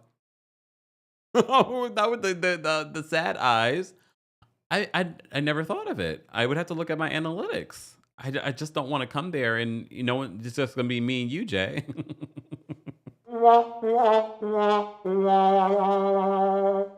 Jan says, I hope Jenna argues with someone in that robe. She is going to. The robe does not land in real life the way that it did in the picture, though. I'll say that. Alma says, in the preview, Jenna is covering for Brynn. So annoying. She does have a moment with Brynn that it seems like she's telling Brynn to stop. We shall see. Nash, stop. Nash says, not Ohio, child. I mean, I'd like to see Ohio. I just don't know about a live show. Just saying. All right, let me move on from that. So that is the update. Real Housewives of New York, Shed Media. It looks like they're looking for some new housewives. I don't think it's going to be a complete reboot, but here we are. I mean, I can see that. Talia says Uba is a friend. We don't see her life except clips of her tiny apartment, not even her Mr. Connecticut. And she really is friends with these women. So I could see her coming in next season as a friend of, but not a full-time housewife. It's not giving that. Mama Allie says, I told you, the robe screams of people of Walmart. In real life, it does. Not the picture, though. Ew, Poppy says, Jenna better have a reveal under that robe. She don't. The only reveal is going to be that, you know, the JJ hair. Mia says that you need some people who have money so long it doesn't matter what they show. Who knows? I mean, a lot of that exists in New York, but it would be interesting, though, because so many people have played with the idea or toyed with the idea of bringing back some of the OGs and mixing them up with this crowd. I just feel like they're such different people and they live such different lives and they're not really friends. Just saying. In my thoughts of the situation. All right. So before we get to the Blake Lively and the Justin Baldoni of it all and that 2 a.m. voice note, let's talk about the Traitors. Did you guys watch the new season of the Traitors? We're on episode 5 and regular Robin is gone. Bob the drag queen is gone. And now all our entertainment is pretty much gone. Everyone that's left on this new season of Traitors are gamers. And I'm okay with that because part of the reason why I watch the show is for the game. But first of all, Bob the Drag Queen, you got what you put out there. You got rid of the entertainment, so they got rid of what was left of the entertainment. I do think that Bob the Drag Queen wanted to be the only one that was funny in your life of the party, and that blew up in his face, and Boston Rob got rid of him. Boston Rob got rid of him. But now that put a spotlight on him. And Dylan, you're so fangirling after Boston Rob, you're not going to see when he comes in and slits your neck. I love him, though. I think he's really good at the game, too. But I think he's blinded by his fandom for Boston Rob. But Boston Rob, I think he might have come in too hot. Danielle, I'm so worried for you. I think you started too early coming after Carolyn. You and Carolyn should have come after Boston Rob, or at least united on that. But she's been suspicious for a while now, and I think once they get rid of more faithfuls, they're going to put their eye on Danielle. But I want Danielle to survive, but I just don't think it's going to happen. Okay, Leah says, my soror Robin wasn't regular on Traitors. Leah, you know that's not why we call her regular, right? It has more meaning than just that. Miss Esquire says, now that Bob is gone, it's boring. Yeah, they got rid of all their entertainment in the beginning. Like, we need a mix of that. But Danielle, I'm like, oh. I mean, there's been a spotlight on Danielle for a minute, but now I just feel like she thinks that she's playing a really good game and pretending. Like when they were playing that last game on episode 5, where you had to put someone's picture and everyone's putting their own picture. So the first time around, she puts Dolores's picture. Fine. She could have easily justified it and said, well, we're just beginning the game, guys. I could put my picture there and it may not survive. But the second time she goes up there and she still doesn't put her picture, and then people point it out and she's like, oh God, I messed up. And then she tries to have like a breakdown. And Dolores was not feeling bad for her. But they still got rid of Nikki. And Nikki pointed out a really important thing. She says, just because someone is different and acts different doesn't mean that they're a traitor. It just might be the fact that they are different. I don't feel like the people that are left are that brilliant. The gamers are brilliant. Wes did what he was supposed to do in regards to pointing out only way someone can know someone's 100% a traitor is if they're a traitor. But Ivar took that information and told the damn traitor. Like, if anything, Ivar, share it with someone else that's not the person. Ivar runs to go tell the traitor, sucking up to Boston Rob, who will kill you in a second. So he's messing that situation up. Dylan messes up Danielle's situation by running to Carolyn to tell Carolyn that Danielle put your name out there. That's going to be a awkward. When they meet up the Traitors, that's going to be so awkward. It's going to be so. Traitors is the only reality TV series, and also because it's short. If it's Big Brother, I couldn't go back and watch episodes again. I've watched the first 3-4 episodes more than twice. So, and I just rewatched episode 5 before this live. So that's where we are. Nikki's gone. Sierra, they have suspicion on Sierra, which I don't understand. Why is there a suspicion on Sierra? Danielle has put Carolyn's name out there to multiple people, including Brittany. Dylan is throwing Danielle under the bus. Boston. Every time I say Boston Rob, I want to say Black Rob. You know, like the rapper. Okay.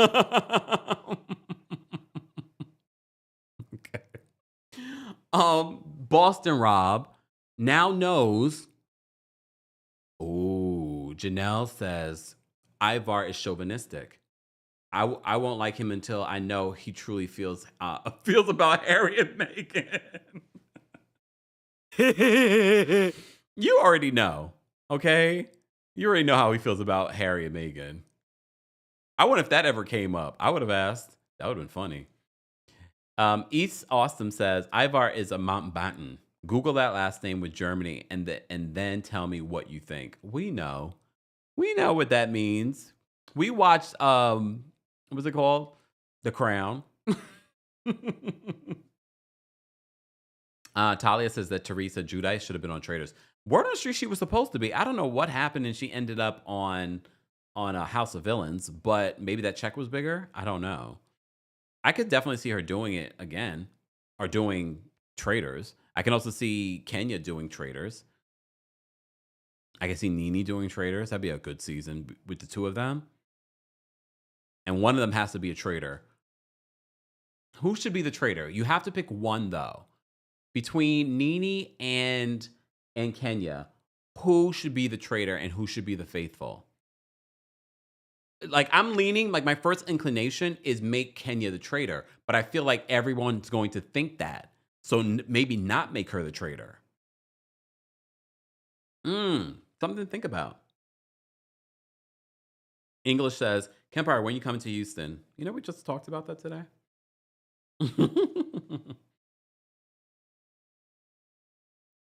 Peyton says they said the trader's check is huge. Not what I heard. Not what I heard. I mean, the check that you win, yes, it's huge. Nene the traitor. That's what I was leaning towards. Make Nene the traitor and Kenya the faithful. Just because I think a lot of us would assume that Kenya would be the traitor. Janelle says Kenya should be the traitor because she will act her way out of suspicion. Now I want to see it. Oh, and you know what? Put Candy in there too. Damn, we already got three Black Housewives. Yup, that's how we should do it.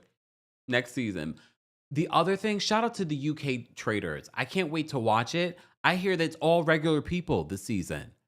And I want to go back to season 1 of the US version where they mix regular people with reality TV personalities, because those reality TV personalities, you already know who they are and how to navigate those personalities. Regular folks, you really don't know who they are, and it makes it even harder for you to kind of figure out those personalities. And some of these regular folks don't know who these reality TV people are. I hope they do that next season, or do what the UK did, do a regular season with just regular folks, and then a season with just celebrities. That way we get two amazing seasons a year. Mama Allie, that you're right. Candy would be a good traitor. I just saw Candy on Reasonable Doubt. She was good in that. I remember that they said that she was on one of these shows, and I didn't realize it was Reasonable Doubt. You know, I'm watching the current season. Yeah. Ooh, Theo says the civilians from season 1 felt a little too desperate for Instagram fame. I didn't get that feeling. Kara says the regular people are more hungry for money, makes for better TV. Yeah, and also for us that don't, I think we know these personalities. No matter if you watch Real Housewives or Survivor or Big Brother, we kind of know these people, even if we didn't watch their season. These regular folks, we don't know them. We know them at all. I want to see it. Latasha says the overseas are all regular people to me because I don't know them. Well, no, I heard that the new season, I might be wrong. You guys correct me if I'm wrong. The new season of Traitors UK are regular folks. That's what I heard. Tamar would be good. Tamar was good. She's great entertainment and she's very competitive. I wonder if she's watching this new season. She was very good on Celebrity Big Brother. I just don't want to see Tamar and Candy on the same season again. So we got to switch that up because they're not good anymore. They're not good anymore. So I don't want to do that this season. All right. Leah, here go Leah. Leah says, Tamar for Traitors. She was the first Black woman to win any U.S. Big Brother. You're right, though. Doesn't she have that in her profile? That's a big deal. Now you make me want to go back and watch that season. That was a good season. I love Big Brother. All right, can we focus? Holistic RN Diva says, Kempire, you should try out for Traitors. I just don't want you guys to see me make a fool of myself. Like get it all wrong every week. I think it's Nene. You know what I mean? No. And then the physical activities, I'm not as sprightly as I used to be. Woo, woo, woo. But I love the game. I do. I love watching it. I love, Oh, you're right. Y2K says Tamar and Tom Green versus Tom Green was a key. Oh my gosh. I'm going to have to rewatch that, but I have so many things I need to watch, but I need to rewatch that. It was such a good season. It was. Talia says, I love the season with Tamar and Candy. Me too. All right. Let's get to the back to the news. So the Traitors, we're still watching it. We're still talking about it. Mama Ali is going to be posting the timestamps for people that want to jump around to certain topics. So a lot of you are probably here for us to talk about this Justin Baldoni and Blake Lively situation. So let's get into this because word on the street, this sucker is not going to be over in 2025. Okay? Not even close to be over in 2025. So according to the Associated Press, we're going to have to wait till 2026. A New York judge set a March 2026 trial date on Monday and moved an initial conference from mid-February to next week as the public feud between Blake Lively and her It Ends With Us co-star and director Justin Baldoni continued to grow and accelerate. And in a new and separate front in a series of legal battles surrounding the film that became a surprise hit last summer, Lively in a Texas court filed a request for a deposition of a man she says was central to turning online sentiment against her during its release and promotion. The New York federal judge Louis J. Lyman told both sides in an order late Monday to prepare for a March 9th, 2026 trial. He also moved an initial conference from mid-February to next week and told lawyers to be prepared to address complaints about pre-trial publicity and attorney conduct. As you know, our last live video that we did, we talked about, because a lot of people get contentious about people that they don't know. When we talk about the Justin Baldoni and the Blake Lively of it all, this is another reason why I avoided talking about Johnny Depp and the Amber Heard trial. For those that say, you like to chase views, you only do things for views. Then why didn't I cover that? I could have easily covered that. There's so many examples of stories that I could cover that I don't cover. That would be easy views, likes, and cash. The rumors and nastiness about her? But this is gearing up to be that. And mind you, these two were never in a relationship. But this leads to speculation on why people think that something might have happened or could have happened between these two. So Lyman took actions after Lively's lawyers claimed in a filing on Monday that an attorney for Baldoni was trying to taint potential jurors over lawsuits that the actor had filed against each other. The lawyers said that Baldoni's attorney was trying to wreck Lively's career and turn potential New York jurors against her by creating a website to release selected documents and communications between Lively and Baldoni. The lawyer said that attorney Brian Freeman, representing Baldoni, was, quote, engaging in his extrajudicial campaign to influence these proceedings and the public perception of legal filings to this court. And there already is a serious risk that his misconduct is tainting the jury pool. Freeman said in a statement in response to Monday's assertions that the irony is not lost on anyone that Miss Lively is so petrified of the truth that she has moved to gag it. Because she moved to have a gag order. We will always respect the court. However, we will never be bullied by those suggesting we cannot defend our clients with pure, unedited facts, in reference to some of the footage on set of It Ends With Us. Sidebar, again, I will cite my sources. You can watch the full footage that they released from the set that Blake Lively talked about in her lawsuit, alleging awkward, inappropriate things happening on set between Justin Baldoni and her. Okay? All we want, this is Brian Freeman, all we want is for people to see the actual text messages that directly contradict her, Blake Lively's, allegations. Video footage that clearly shows that there was no sexual harassment and all the other powerful evidence that directly contradicts any false allegations. In a letter to the judge on Thursday, Baldoni's attorney, Kevin Fritz, accused Blake Lively of a publicity campaign that left Baldoni and other defendants the objects of public scorn and contempt. He said that the actions had damaged those she sued so that they were exiled from polite society and suffered damages totaling numbers of millions of dollars due to Miss Lively's scorched earth media campaign.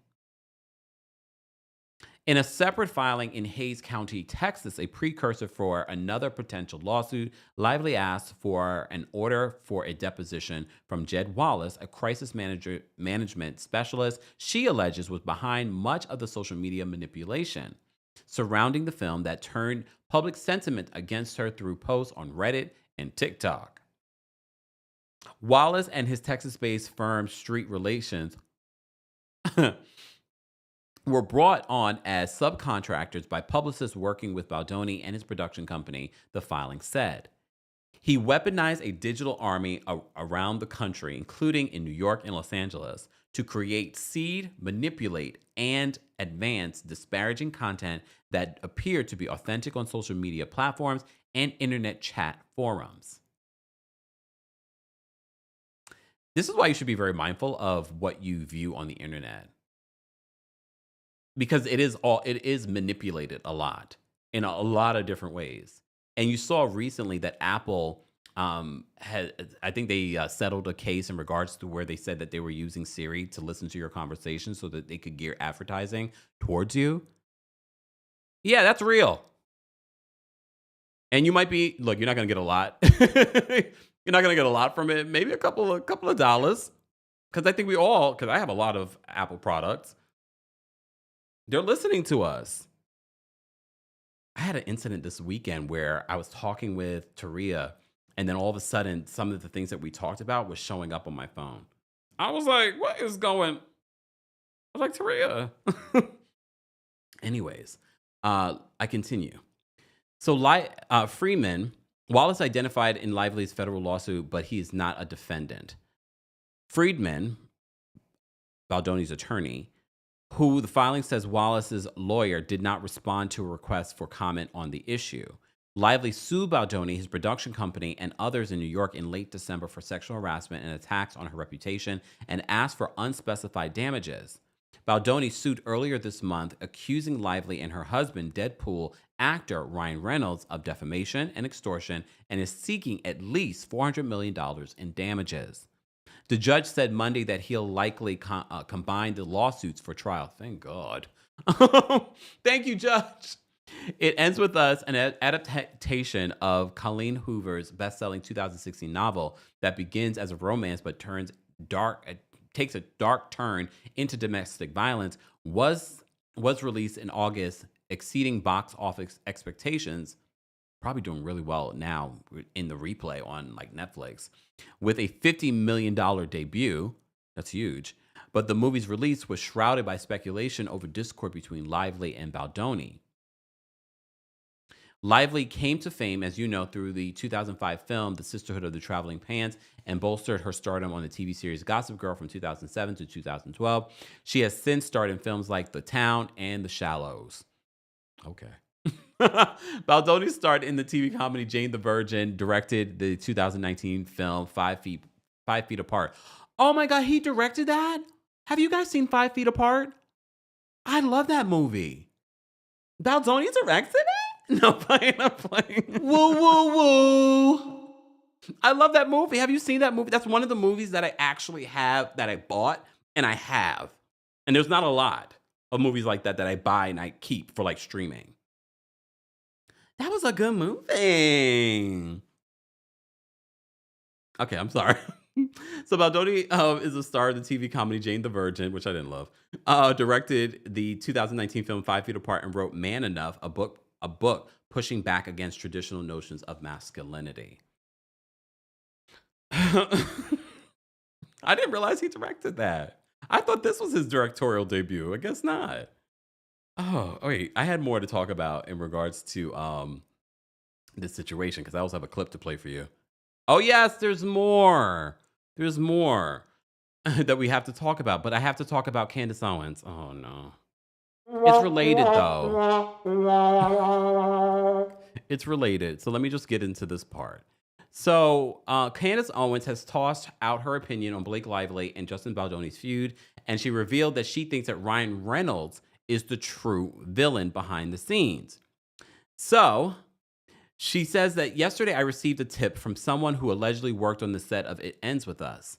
Lately, everyone is bashing Blake Lively, but apparently the true villain in this saga is Ryan Reynolds, her husband.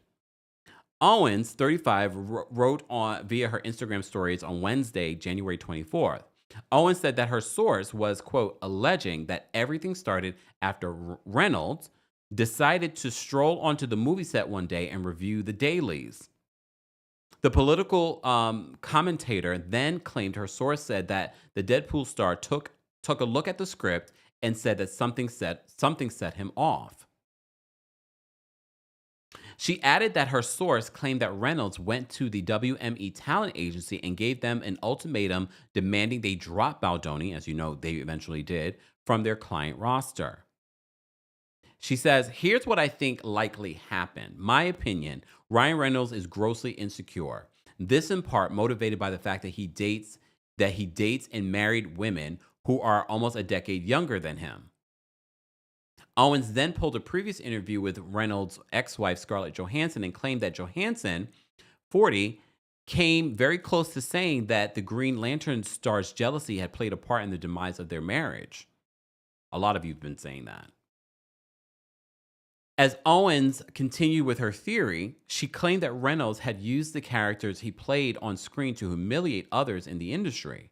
She alleged that that is what happened with the character Nicepool in Deadpool and Wolverine.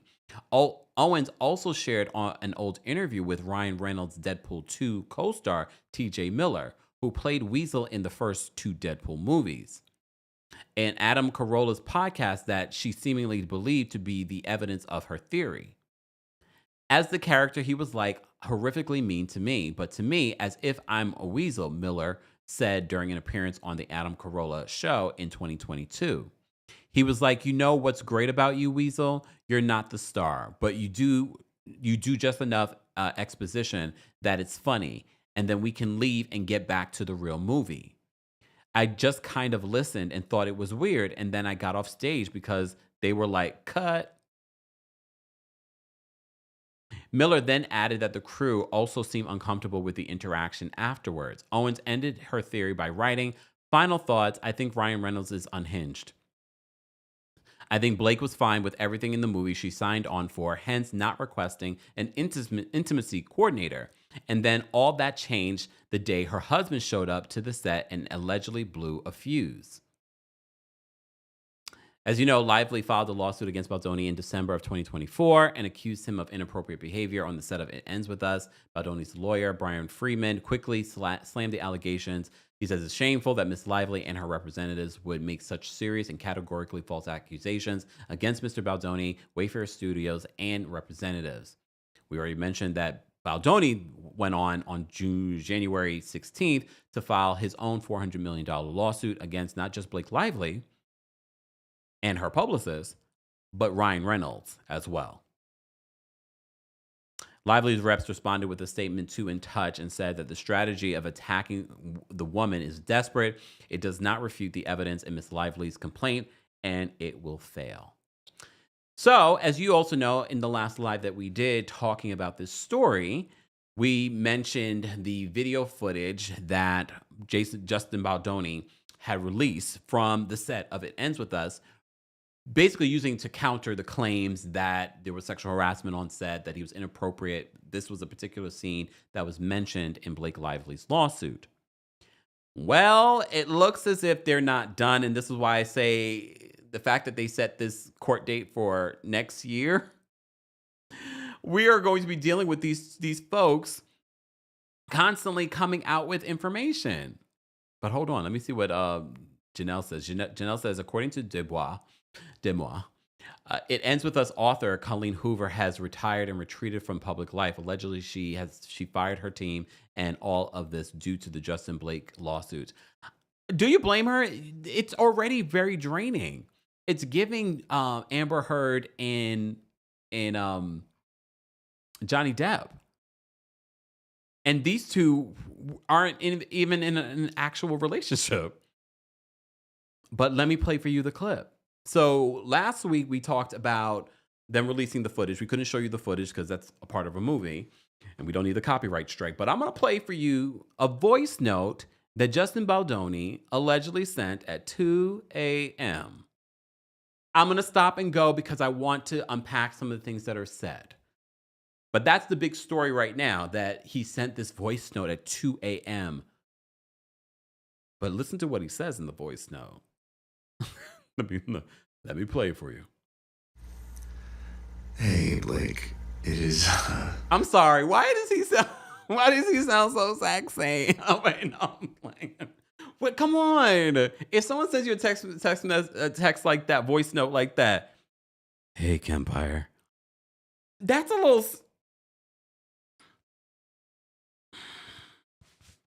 I'm sorry. I couldn't even get through the first 3 seconds. Okay. Well, Creme Brulee says that Blake messages him at 4 a.m. The 2 a.m. doesn't bother me. This is Hollywood. Is it appropriate for a working relationship? No. But let me get back. Let me rewind it back. I'm sorry. Gigi says sounded like Barry White. Hey, Blake. It is 2 in the morning.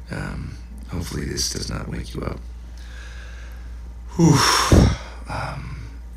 Wow. There's so much I want to say to you, and I hope that we can... Why is he breathing so hard? We're never going to get through this voice note, are we? Why is he breathing so hard? FaceTime or see each other in person soon and get to talk more. But I'm just going to send you a few thoughts, and hopefully it's not going to be more than a few minutes. But that I don't have the best track record. I don't think either one of us have the best track record for voice memos.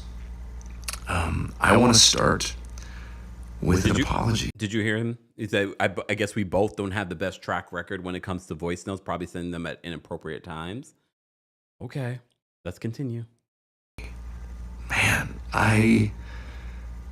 reading the second part of your message, my heart sank. And I'm really sorry.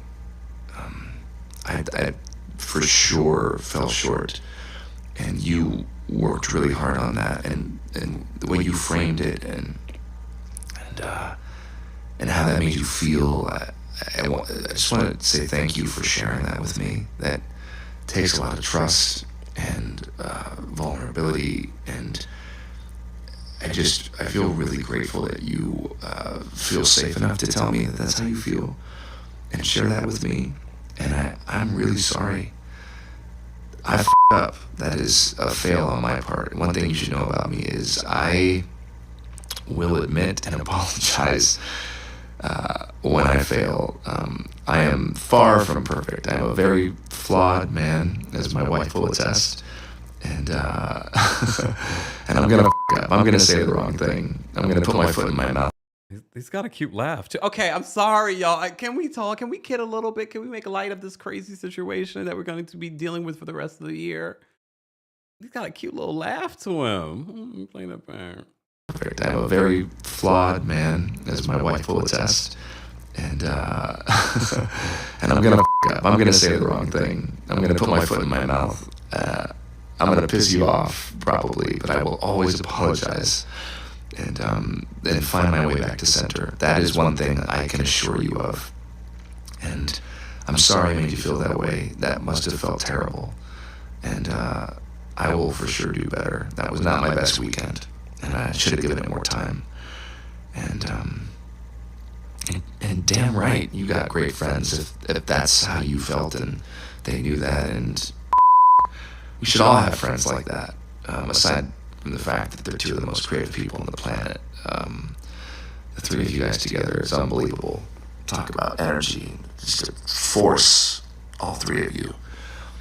But I just wanted you to know that I didn't need that, because it's really good and it's gonna make the movie sing like you said, and I'm excited to go through the whole movie with you.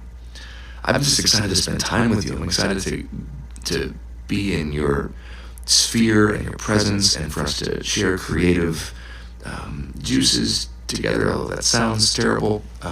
Wait, come on. The fact that he says creative juices and then follows that, but that sounds terrible. I don't think he's being malicious. I don't think he's trying to be inappropriate. I really don't, based off, because he's like counteracting something that could be creepy, but at the same time saying like, I don't mean it like that, but okay. I think you and I have been trying to build a relationship, which I think we've done successfully. I mean, here we are talking like this, me into my phone at 2 a.m, but largely via text and voice note. And I will be honest with you, that is not my biggest strength. I love being with people and being in somebody's space and being face to face, and I feel like that's where I excel, and definitely fallen short at times in our text and voice note exchanges, because there's so much to communicate and there's so much happening, and all that to say, I'm just really looking forward to spending time together, and I think that's going to really go a long way for our chemistry, which I believe is there. Has been there from the start. So Wait, our chemistry? That's always been. Look, they're actors, y'all. Stop reading too much into it. Let's play that again, though. Our what? Really go a long way for our chemistry, which I believe is there. Has been there from the start. So I was so damn excited when you wanted to do this film. I felt it in the room when we met, and yeah, I think it does come from the both of us being so fucking hardworking and having a vision and not settling. And I'm excited to have a creative partner in that with you. And it's just really exciting. There's so much more to say. There's so much I want to say.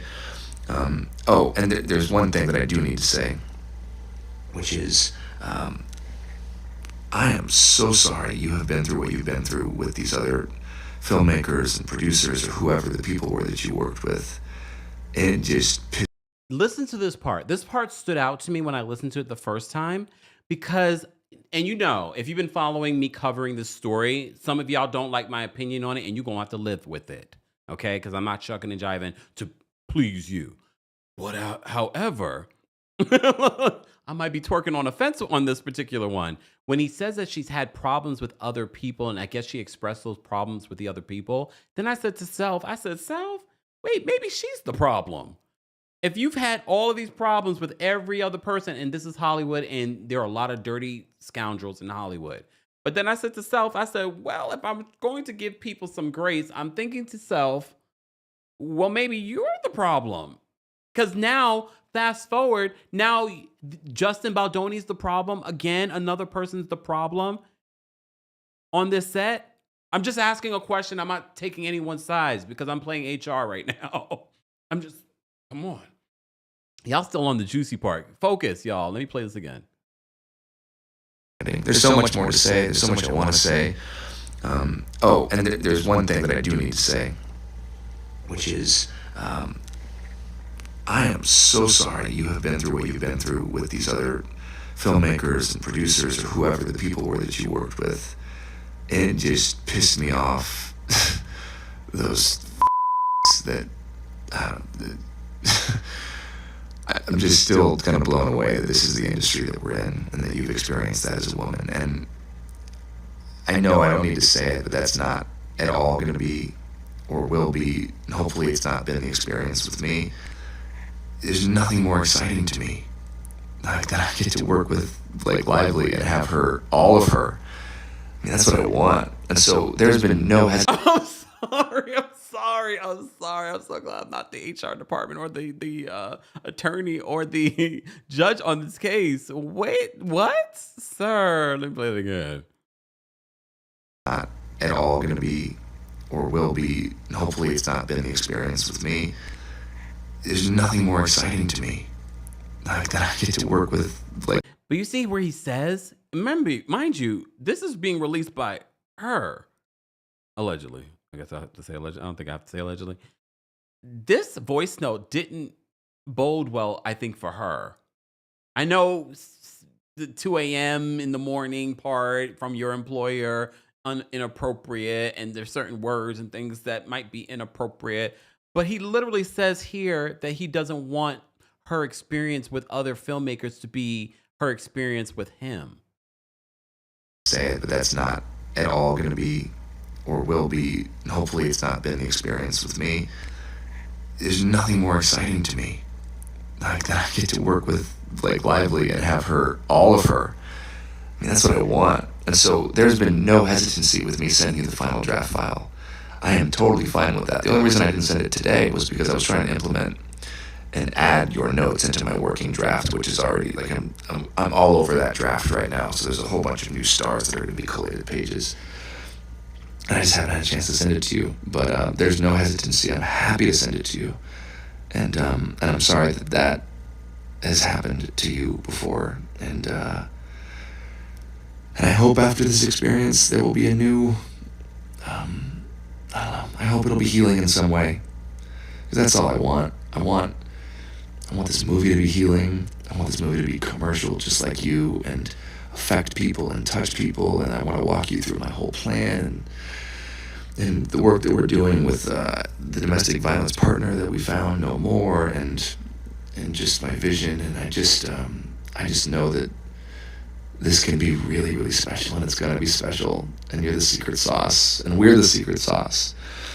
And anyways, I have so much more to say. I'm gonna stop rambling, because Jesus Christ, it's been 6 minutes and 30 seconds, so me.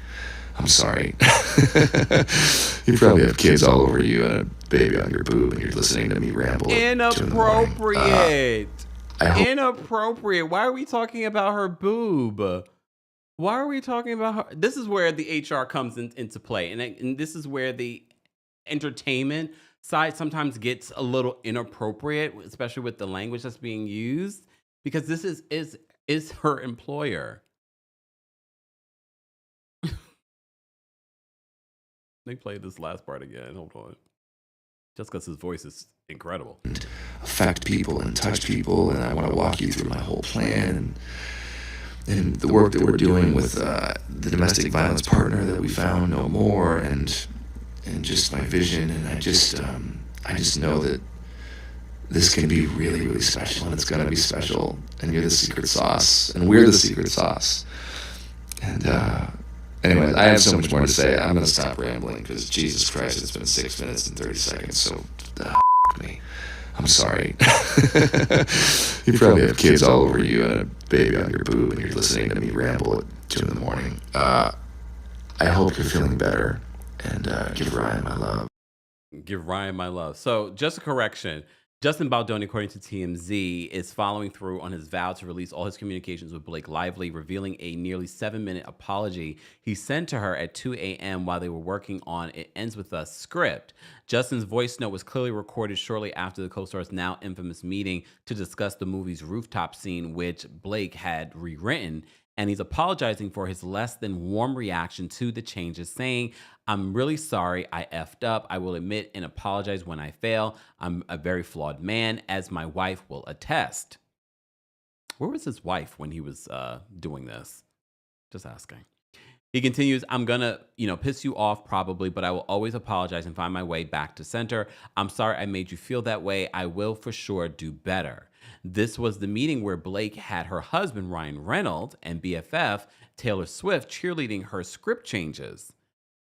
Why is Taylor Swift or Ryan Reynolds involved in this situation? And Justin acknowledges their input, telling Blake, "Damn right, you've got great friends. We should all have friends like that, aside from the fact that they're two of the most creative people on the planet." Remember, in a text message to Justin, Blake referred to herself as Khaleesi from Game of Thrones and called Taylor and Ryan her protective dragons. Really? So this is the Kempire After Dark audio. So if you come to the New York show, we're going to listen to this again. Okay? Just because it's juicy. So in his voice message, first posted by the Daily Mail, Justin says that 3 of them together are an incredible, powerful force, and he gushes about wanting to spend time with her crafting the movie. Here's the thing. We have to remember, this was his baby, this movie. I think he wanted her to be a part of it, so he was willing to make some of those changes. Nash says, Nash, you can find it on Twitter. Nash says, "Kempire, what's the link for the voice note? Asking for myself to review later tonight." Y'all, get it together, please. Now, there's a portion of the messages folks who are Team Blake might find creepy. For instance, towards the end, Justin telling Blake how sorry he is that she had previous bad experiences with other filmmakers. He calls them F-heads and ironically tells her that that's not at all going to be or will be or hopefully has not been the experience with me. There's nothing more exciting to me than I get to work with Blake Lively and have all of her. I mean, that's what I want. I have to say some of this stuff doesn't land well, so this doesn't necessarily bode well for Justin Baldoni, who has vowed to release all of his proof like this one. Justin goes on to say that he and Blake are the secret sauce to making a great movie, and then finally, around 6 minutes and 30 seconds into the message, he cuts himself off and says, "I'm sorry, you probably have kids all over you and a baby on your boob, and you're listening to me ramble." At 2 a.m., I'm sure I would hope those kids are asleep and that she's asleep. That last part is relevant to the sexual harassment allegations Blake made in her lawsuit, including one about Justin walking in her trailer while she was breastfeeding. So, oh, that's true. Wait a minute. Nikki says the dragon comment was definitely a threat. Here's the thing, and this is where I go twerking on the fence. I feel as if there were a lot of things happening on this set that were inappropriate from both sides. Just based off of the information that we're getting, I do feel as if maybe the situation when it comes to maintaining a positive work environment was lacking. However, I also don't think that Blake Lively is completely innocent either. I also don't think that. I think she used the star power of her friends like Taylor Swift and Ryan Reynolds in order to navigate and pressure them to make these changes. Because I don't think that's common in Hollywood where an actor is able to come in and make all complete edits of a scene, make edits of their own, and just come in and just like, unless you're of that level. I don't consider Blake Lively of that level. I know a lot of people in Hollywood would, probably because she's married to who she's married to. Gossip Girl was on how many years ago? What have you done lately? Well, now it ends with us. That is her recent success. Now it's turned into a lawsuit. Baldoni's attorney, Brian Freeman, says that he wants to be totally transparent and release all texts, emails, and voice messages between Justin and Blake. But as we've reported, Blake's attorneys want the judge to put a muzzle on Friedman. The judge has yet to do that. Well, part of me is like, well, if we're going to get voice messages like this, I don't put the muzzle on just yet. Hey, Blake. It is 2 in the morning. Hopefully this does not wake you up. Whew. On my part, one thing you should know about me is I will admit and apologize when I fail. I am far from perfect. I'm always in somebody's space and being face to face, and I feel like that's where I excel, and definitely fallen short at times in our text and voice note exchanges because there's so much to communicate and there's so much happening, and have her, all of her. I mean, that's what I want. And so there's been no hesitancy with me sending you the final draft file. I am totally fine with that. The only reason I didn't send it today was because I was trying to implement and add your notes into my working draft, which is already like I'm all over that draft right now. I'm sorry, but we're going to hear this again. I just was going to the highlights, but I want to hear this again, and then I'm going to wrap this up. Guys, you're just joining us. This is our Tuesday Takeover where we cover a bunch of hot topics, reality television news, and other things, okay? Let me just play this one more time, and then I'm going to get out of here. Bye. Hey, Blake. It is 2 in the morning. Hopefully this does not wake you up. Whew. Wow, there's so much I want to say to you, and I hope that we can FaceTime or see each other in person soon and get to talk more. But I'm just going to send you a few thoughts, and hopefully it's not going to be more than a few minutes. But that I don't have the best track record. I don't think either one of us have the best track record for voice memos. I want to start with an apology. Man, reading the second part of your message, my heart sank. And I'm really sorry. I for sure fell short. And you worked really hard on that. And the way you framed it and how that made you feel, I just want to say thank you for sharing that with me. That takes a lot of trust and vulnerability, and I feel really grateful that you feel safe enough to tell me that that's how you feel and share that with me. And I'm really sorry.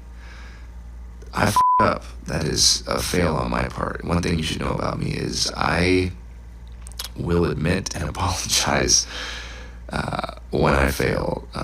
I am far from perfect. I am a very flawed man, as my wife will attest. And Pause. I do want to say that his wife kind of favors Blake Lively. They kind of fall in the same kind of blonde category. Yeah. Go take a look at a picture of his wife. Just saying.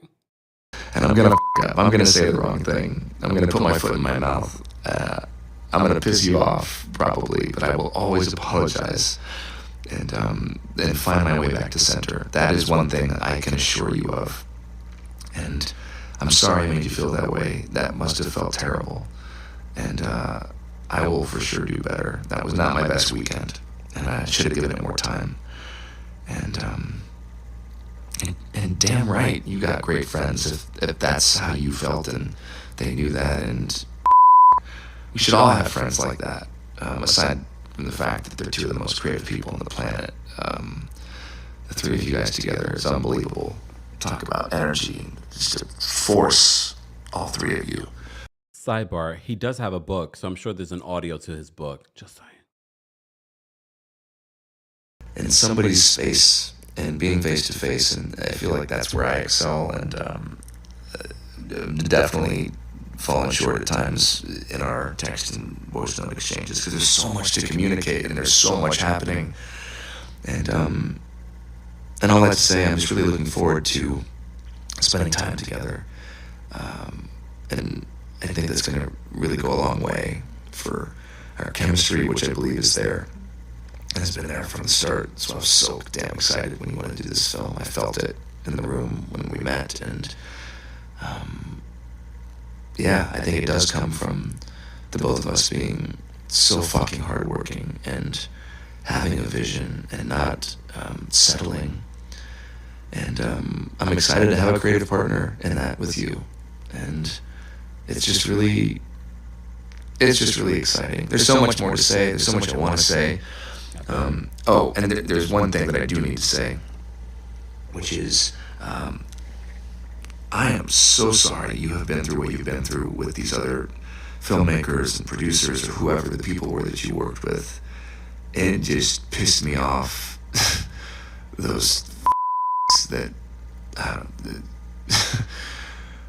just still kind of blown away that this is the industry that we're in and that you've experienced that as a woman. And I know I don't need to say it, but that's not at all going to be or will be, and hopefully it's not been the experience with me. There's nothing more exciting to me like that I get to work with Blake Lively and have her, all of her. I mean, that's what I want. And so there's been no hesitancy with me sending you the final draft file. I am totally fine with that. The only reason I didn't send it today was because I was trying to implement and add your notes into my working draft, which is already, like, I'm all over that draft right now. So there's a whole bunch of new stars that are going to be collated pages. And I just haven't had a chance to send it to you. But there's no hesitancy. I'm happy to send it to you. And I'm sorry that that has happened to you before. And I hope after this experience there will be a new, I don't know, I hope it'll be healing in some way. Because that's all I want. I want this movie to be healing. I want this movie to be commercial just like you and affect people and touch people. And I want to walk you through my whole plan. And here's the thing. He sounds like a man desperate to have this movie made and have her attached. He also wants Ryan Reynolds and Taylor Swift attached. Didn't Taylor Swift do a song for the movie too? So he's seeing the potential of what all of this and what she brings. Her as an actress, what she brings, not a lot, but the people behind her bring a lot. And it seems like he is trying to save his movie. and the work that we're doing with the domestic violence partner that we found no more, and just my vision, and I just know that this can be really, really special, and it's gonna be special, and you're the secret sauce, and we're the secret sauce. And anyway, I have so much more to say. I'm gonna stop rambling because Jesus Christ, it's been 6 minutes and 30 seconds. So me. I'm sorry. You probably have kids all over you and a baby on your boob, and you're listening to me ramble at 2 in the morning. I hope you're feeling better, and give Ryan my love. It does sound like he was desperate to save this movie. Again, this was a voice note that he ended up releasing. His attorneys have been releasing, because last week they released footage from the set. This week they're releasing voice notes, and we have our feelings about the voice notes sent at 2 a.m. Apparently, even in the voice note, he says apparently this is what they've done. She sent voice notes allegedly at random times as well. But the mention of her boob, some of the other things mentioned in the voice note, doesn't necessarily bode well for him as an employer, because he is considered an employer. He's one of the filmmakers. It's his studio as well. He is considered in a power position. So we shall see. Look, we shall see. We're going to continue to cover this story and follow the story. I had to play it again for the women in the chat. Guys, don't forget the Kempire After Dark, a live experience. I might have to play this again. If we still remember our talk, we will be talking about this come February 21st. Don't forget the Kempire After Dark live experience returns to New York City on Friday, February 21st at the Green Room 42. Get your tickets today. There is a live stream option exclusively for this show. So if you want to see the show and be a part of the show, make sure you get your tickets today. Meet and greets are available for this show as well. So stay tuned for that. More information on that will be available in the description with today's sponsor. Rose Forever is sponsoring today's live recap of a variety of different hot topics, as you saw.